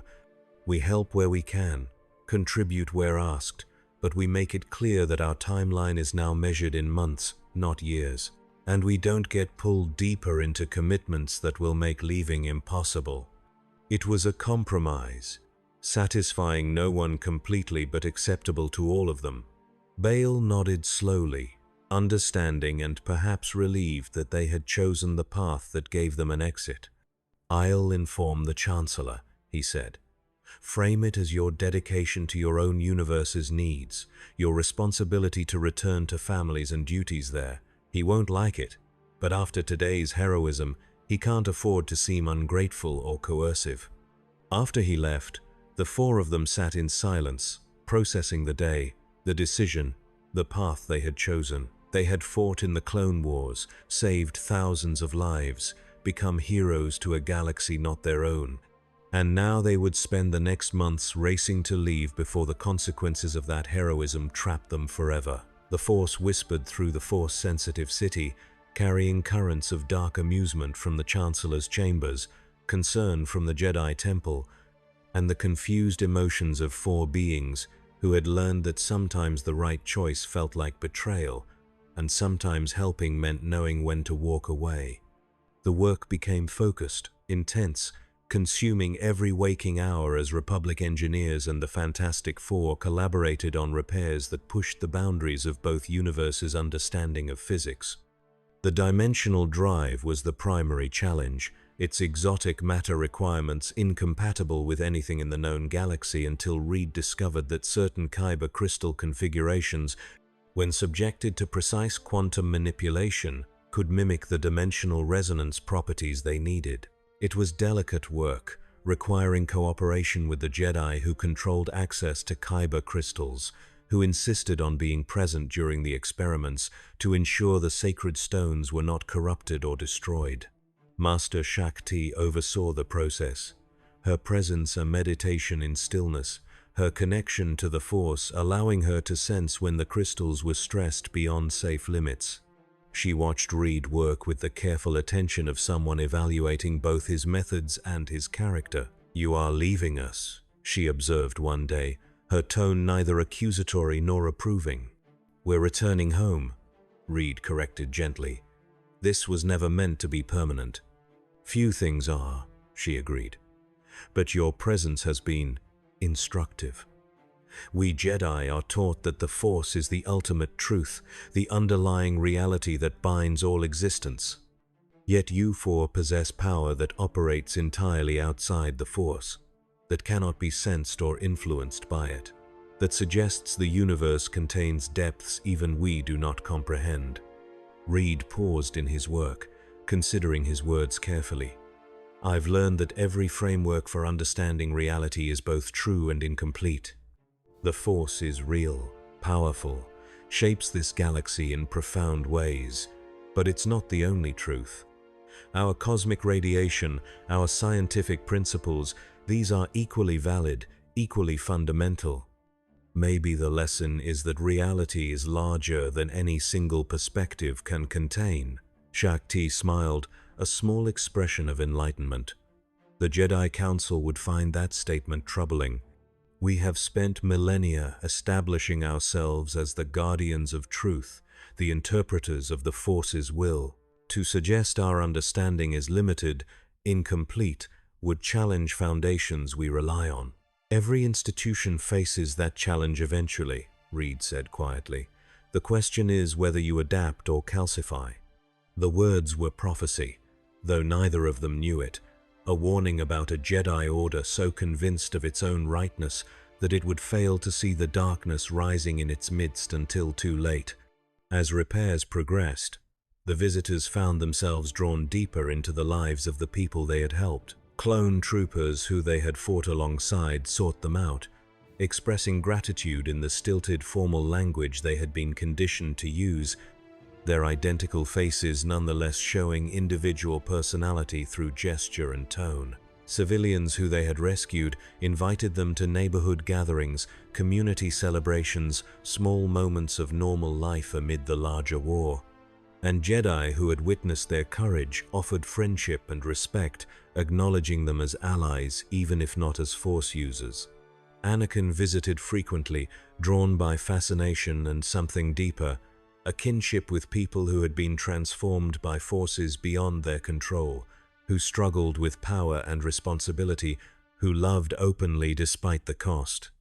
He and Johnny developed an easy camaraderie, two young men who burned within a fire, literal and metaphorical, who chafed against restrictions and longed for freedom to be themselves. Their conversations ranged from tactical discussions of aerial combat to philosophical debates about duty and choice, and Johnny never realized how his casual dismissal of arbitrary rules, his advocacy for following your heart, fed the darkness growing in his friend. "The Jedi Code makes sense in theory," Anakin said one night, the two of them sitting on the tower's edge, watching the city lights. "No attachments means no fear of loss. No emotion means clear judgment. No possessions means no corruption. But in practice, it just makes us cold, distant, unable to truly connect with the people we're supposed to protect. So change it," Johnny said simply. "You're the chosen one, right? You've got power, reputation, importance. Use it to reform the Order. Make it more human. I'm just one person. The Council would never listen." "Then maybe the Council's wrong." Johnny's flames danced across his shoulders, reflecting in Anakin's troubled eyes. "Look, I'm not saying throw away everything the Jedi stand for, but maybe there's a middle ground between emotionless monk and being ruled by your feelings. Maybe you can care deeply about people and still make good choices. Maybe love makes you stronger, not weaker." The words were seeds in fertile soil, watered by Palpatine's careful manipulation, growing in the darkness of Anakin's doubts and fears, and secret marriage to Padme. They would bear fruit soon, dark fruit that would poison the galaxy, and Johnny would never know the role his friendship had played in the fall of the Chosen One. The Force tried to warn him, but he had no connection to hear it. Susan spent her time working with architects and city planners, helping design force field systems for civilian infrastructure that could protect populations during orbital bombardment or natural disasters. It was work that felt pure, untainted by military application, making a real difference in people's lives. She became friends with a human engineer named Lyra Dawn, a brilliant woman who had lost her family to separatist attacks and now dedicated her life to protecting others from similar tragedy. "Why are you leaving?" Lyra asked one day, the two of them reviewing schematics for a force field network that could protect an entire city district. "You've made such a difference here.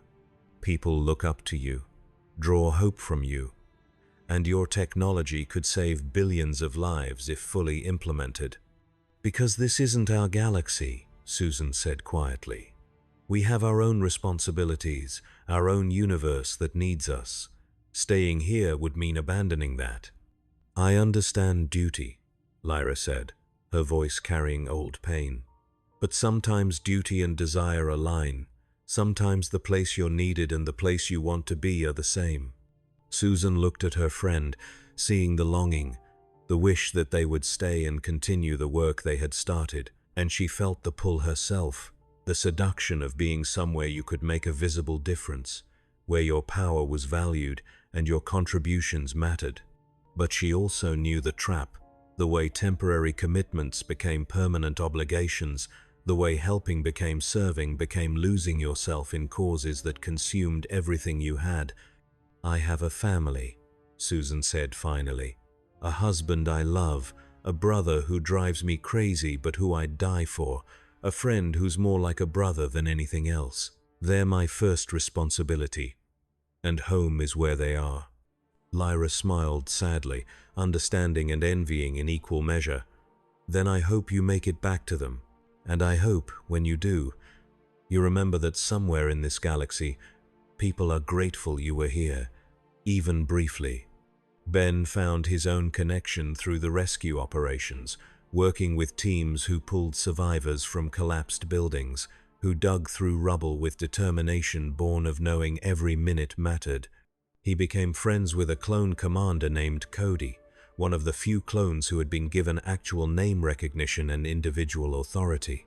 They worked together in comfortable silence, two beings transformed by forces beyond their control into something other than what they had been born to be.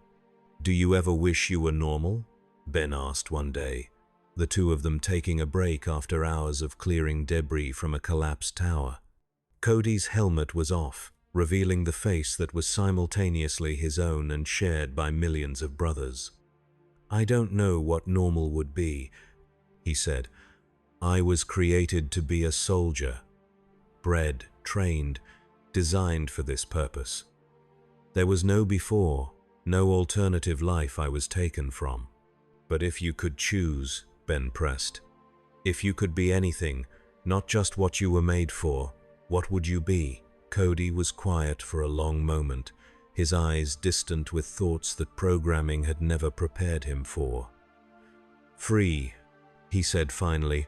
"I'd be free, to choose my battles or walk away, to have a life beyond war, to be a person instead of a weapon." Ben understood that longing, felt it in his own stone heart. They were both things now, transformed by external forces into beings of power and purpose, stripped of normalcy and given terrible gifts. The difference was that Ben had been human first, remembered what he had lost. Cody had never known anything but service. "You're already more than a weapon," Ben said gruffly. "Every choice you make, every person you save, every moment you treat yourself as a person instead of property, that's freedom. It ain't much, but it's real." Cody looked at him with something approaching hope, a clone soldier learning from a stone giant that identity was something you claimed rather than something you were given. The Force moved through their conversation, recognizing truth even in those who could not sense its presence. 3 months became 4, technical challenges stretching timelines, complications revealing themselves in testing, setbacks that frustrated but did not defeat. The ship slowly came back to life, its systems integrated with Republic technology in ways that created a hybrid of two universes' engineering philosophies. The dimensional drive hummed with contained potential, kyber crystals resonating in harmony with exotic matter, creating the precise quantum signature needed to breach the barriers between realities. They were close. So close. And that's when Palpatine made his move. The invitation came with the weight of authority that could not be refused without giving offense. A private dinner with the Supreme Chancellor, a chance to discuss their departure and ensure all necessary resources would be available for their final journey. It was framed as courtesy and gratitude, but they all recognized it as the final attempt to change their minds, to leverage obligation and guilt into extended commitment. They accepted because refusal would have created complications they couldn't afford, because they needed the Chancellor's continued support for the last stages of repair, because sometimes you had to walk into the trap to spring it on your own terms. The dinner was held in Palpatine's private quarters, an intimate setting that spoke of trust and honor, a small table with exquisite food from across the galaxy, conversation that began with pleasantries and slowly shifted toward deeper waters. The Chancellor was at his most charming, his most grandfatherly, his eyes twinkling with what appeared to be genuine affection for these visitors who had contributed so much to the Republic's welfare. "You have been remarkable guests," he said, raising his glass in toast. Your heroism during the Battle of Coruscant saved countless lives. Your scientific contributions have advanced our understanding of the universe. Your presence has been a reminder that the galaxy is larger and more wondrous than we sometimes remember in these dark times. You've been generous hosts, Reed replied carefully. Without your resources and cooperation, we would never have been able to repair our ship. Yes, your ship. Palpatine's tone shifted subtly, becoming more thoughtful. You are so close to completing repairs, perhaps another month of work, 2 at most, and then you will return to your universe, leave us behind, continue your journey as though this galaxy was merely a brief interruption in your greater purpose. That's always been our plan, Susan said, her voice firm. I know, and I respect it, truly. Palpatine leaned back, steepling his fingers in a gesture of contemplation. But I wonder if you have considered what you will be leaving behind. A galaxy still at war, still suffering, still in desperate need of the kind of unique perspective and power you represent. Yes, you have helped us during your stay. But imagine what you could do with years rather than months. Imagine the lives you could save, the advancements you could inspire, the peace you could help achieve, by becoming soldiers in your war, Reed said quietly. By becoming champions of civilization, Palpatine corrected smoothly. There is a difference. Soldiers follow orders, serve limited purposes, act as instruments of violence. Champions embody ideals, inspire hope, demonstrate that power can serve justice rather than domination. You have already shown yourselves to be the latter. Why not embrace it fully? The trap was elegant, appealing to their better natures, their desire to help, their recognition that they had made a difference. But beneath the velvet rhetoric, Reed heard the steel of expectation, the assumption that their power created obligation, that having helped once meant they must continue helping until the war was won. Because it's not our war, Reed said, his tone respectful but absolute.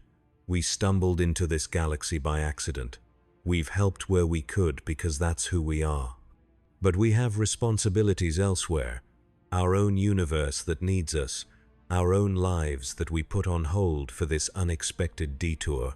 Palpatine's expression didn't change, but something in his eyes shifted, a flicker of darkness that appeared and vanished too quickly to be certain.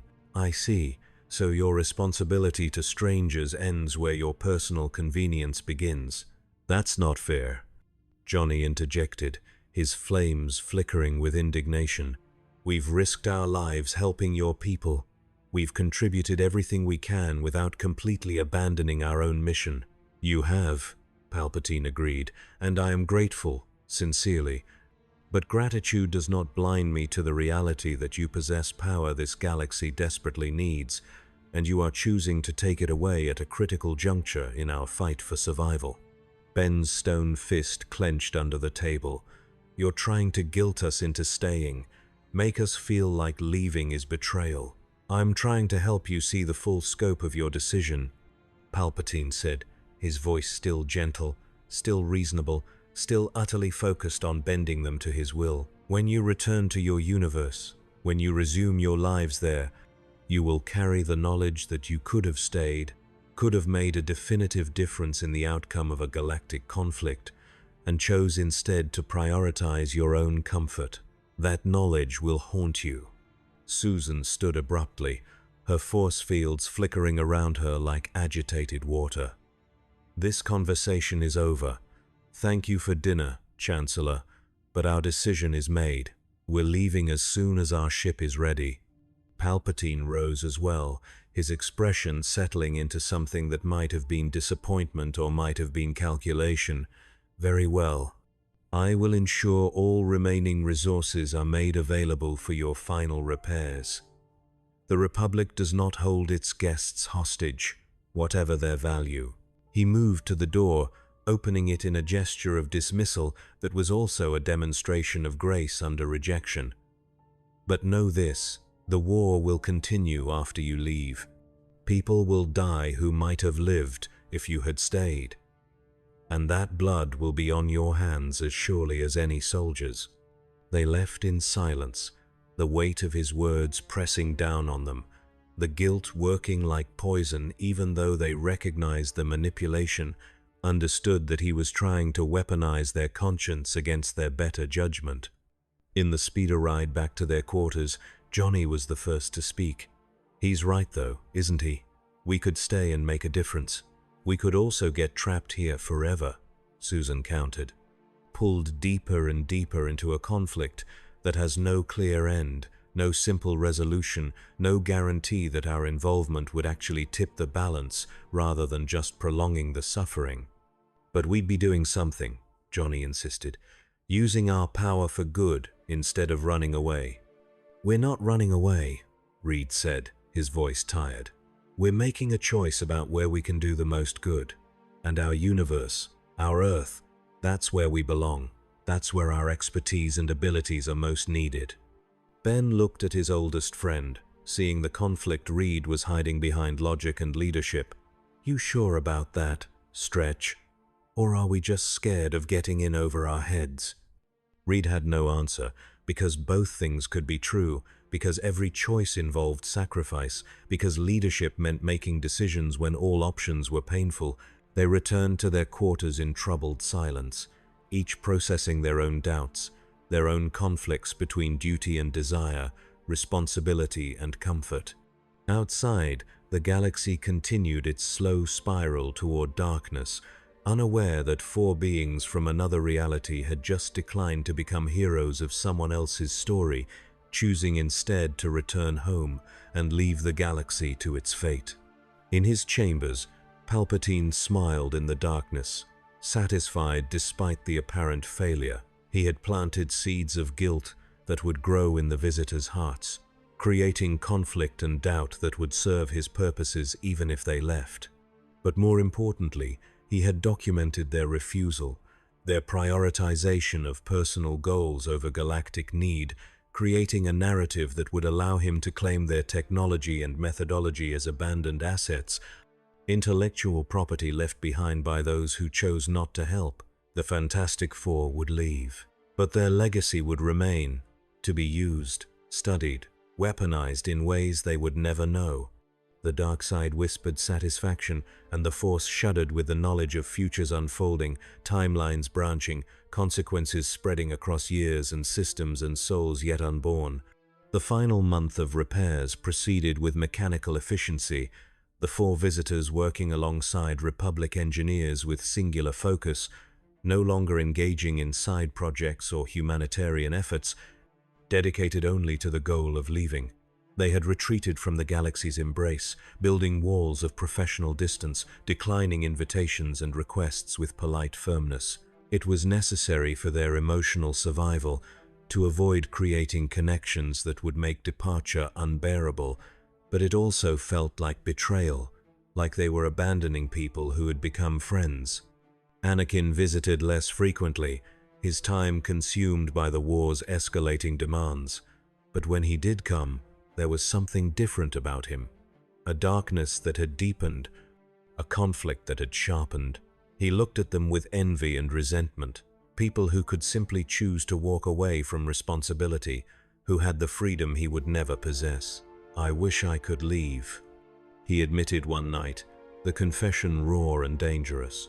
"Just take Padme and disappear somewhere the war can't reach us. Let the Republic and the Separatists figure out their own mess." "Why don't you?" Johnny asked. The question simple and terrible. "Because I'm the chosen one." Anakin's laugh was bitter. "Because the prophecy says I'll bring balance to the Force, and I can't do that by running away. Because people depend on me, trust me, need me to be the hero they believe I am." Susan heard the echoes of Palpatine's words, the same manipulation disguised as duty, the same trap of obligation used to bind the powerful to service. "Sometimes the most heroic thing you can do is admit you're not responsible for saving everyone," she said gently. But Anakin couldn't hear it, too deep in the web of destiny and expectation, too committed to being the hero even as the burden was crushing him into something else. He left that night carrying their words like weapons he didn't know would be turned against him. Ideas about freedom and choice that the dark side would twist into justifications for terrible acts committed in the name of those he loved. The Fantastic Four never saw him again. On the final day of their departure, they stood in the hangar bay where their ship had been restored, no longer a damaged refugee but a vessel ready for the impossible journey home. Republic engineers had gathered to witness the launch. Scientific minds who had contributed their expertise formed friendships through shared curiosity, learned as much as they had taught. Bail Organa stood apart from the others, his expression carrying both happiness for their success and sorrow for their departure. "You made a difference here," he said quietly, gripping Reed's hand in farewell. "More than you may realize. You showed us that there are other ways to think about science, about power, about the relationship between knowledge and responsibility. That legacy will endure." "I hope it's used wisely," Reed said, the words a prayer and a warning. "I'll do everything I can to ensure it is." Bail's smile was sad, knowing, "But I'm one voice among many, and the machinery of war has its own momentum. Still, having known you, having seen what you represent, it strengthens my resolve to fight for the republic I believe in rather than the empire it's becoming." The words carried prophecy neither of them recognized, a warning about futures that would unfold after the visitors left, transformations that would shock the galaxy and test every alliance. They said goodbye to others, clone troopers who saluted with genuine respect, civilian engineers who promised to continue the work they had started, Jedi who nodded acknowledgement of their contribution to a cause they had never fully joined. Each farewell carried weight, the recognition that they had touched lives, made impacts, become part of stories that would continue after they left. Master Yoda appeared in the hangar, leaning on his gimmer stick, his ancient eyes bright with understanding that transcended species and circumstance. "Leaving you are," he observed. "Return to your own universe, your own responsibilities. Wise this may be, or cowardice, it could be. Time will tell." Reed knelt to meet the diminutive master's gaze. "We're doing what we think is right. That's all anyone can do." "True, that is." Yoda reached up, placing a small three-fingered hand on Reed's shoulder. "But remember, right and wrong, not always clear they are. Sometimes the hardest choice, the right one is. Sometimes the easiest path, the wrong one leads." He paused, his expression softening. "May the Force be with you, travelers. Even though touch it you cannot, present it always is, guiding those who will listen." They boarded their ship, the airlock sealing behind them with finality, cutting them off from the galaxy they had inhabited for nearly a year. The interior was familiar yet strange, systems integrated with technology from another universe, their vessel transformed into something hybrid, neither purely of their Earth nor of this galaxy, but something between. Reed took the pilot's seat, his hands moving over controls he had designed and redesigned, confidence and uncertainty warring in his chest. Susan sat beside him, her presence the anchor that had kept him grounded through everything. Johnny and Ben strapped into the passenger seats, their usual banter subdued, their thoughts on what they were leaving behind. "Ready?"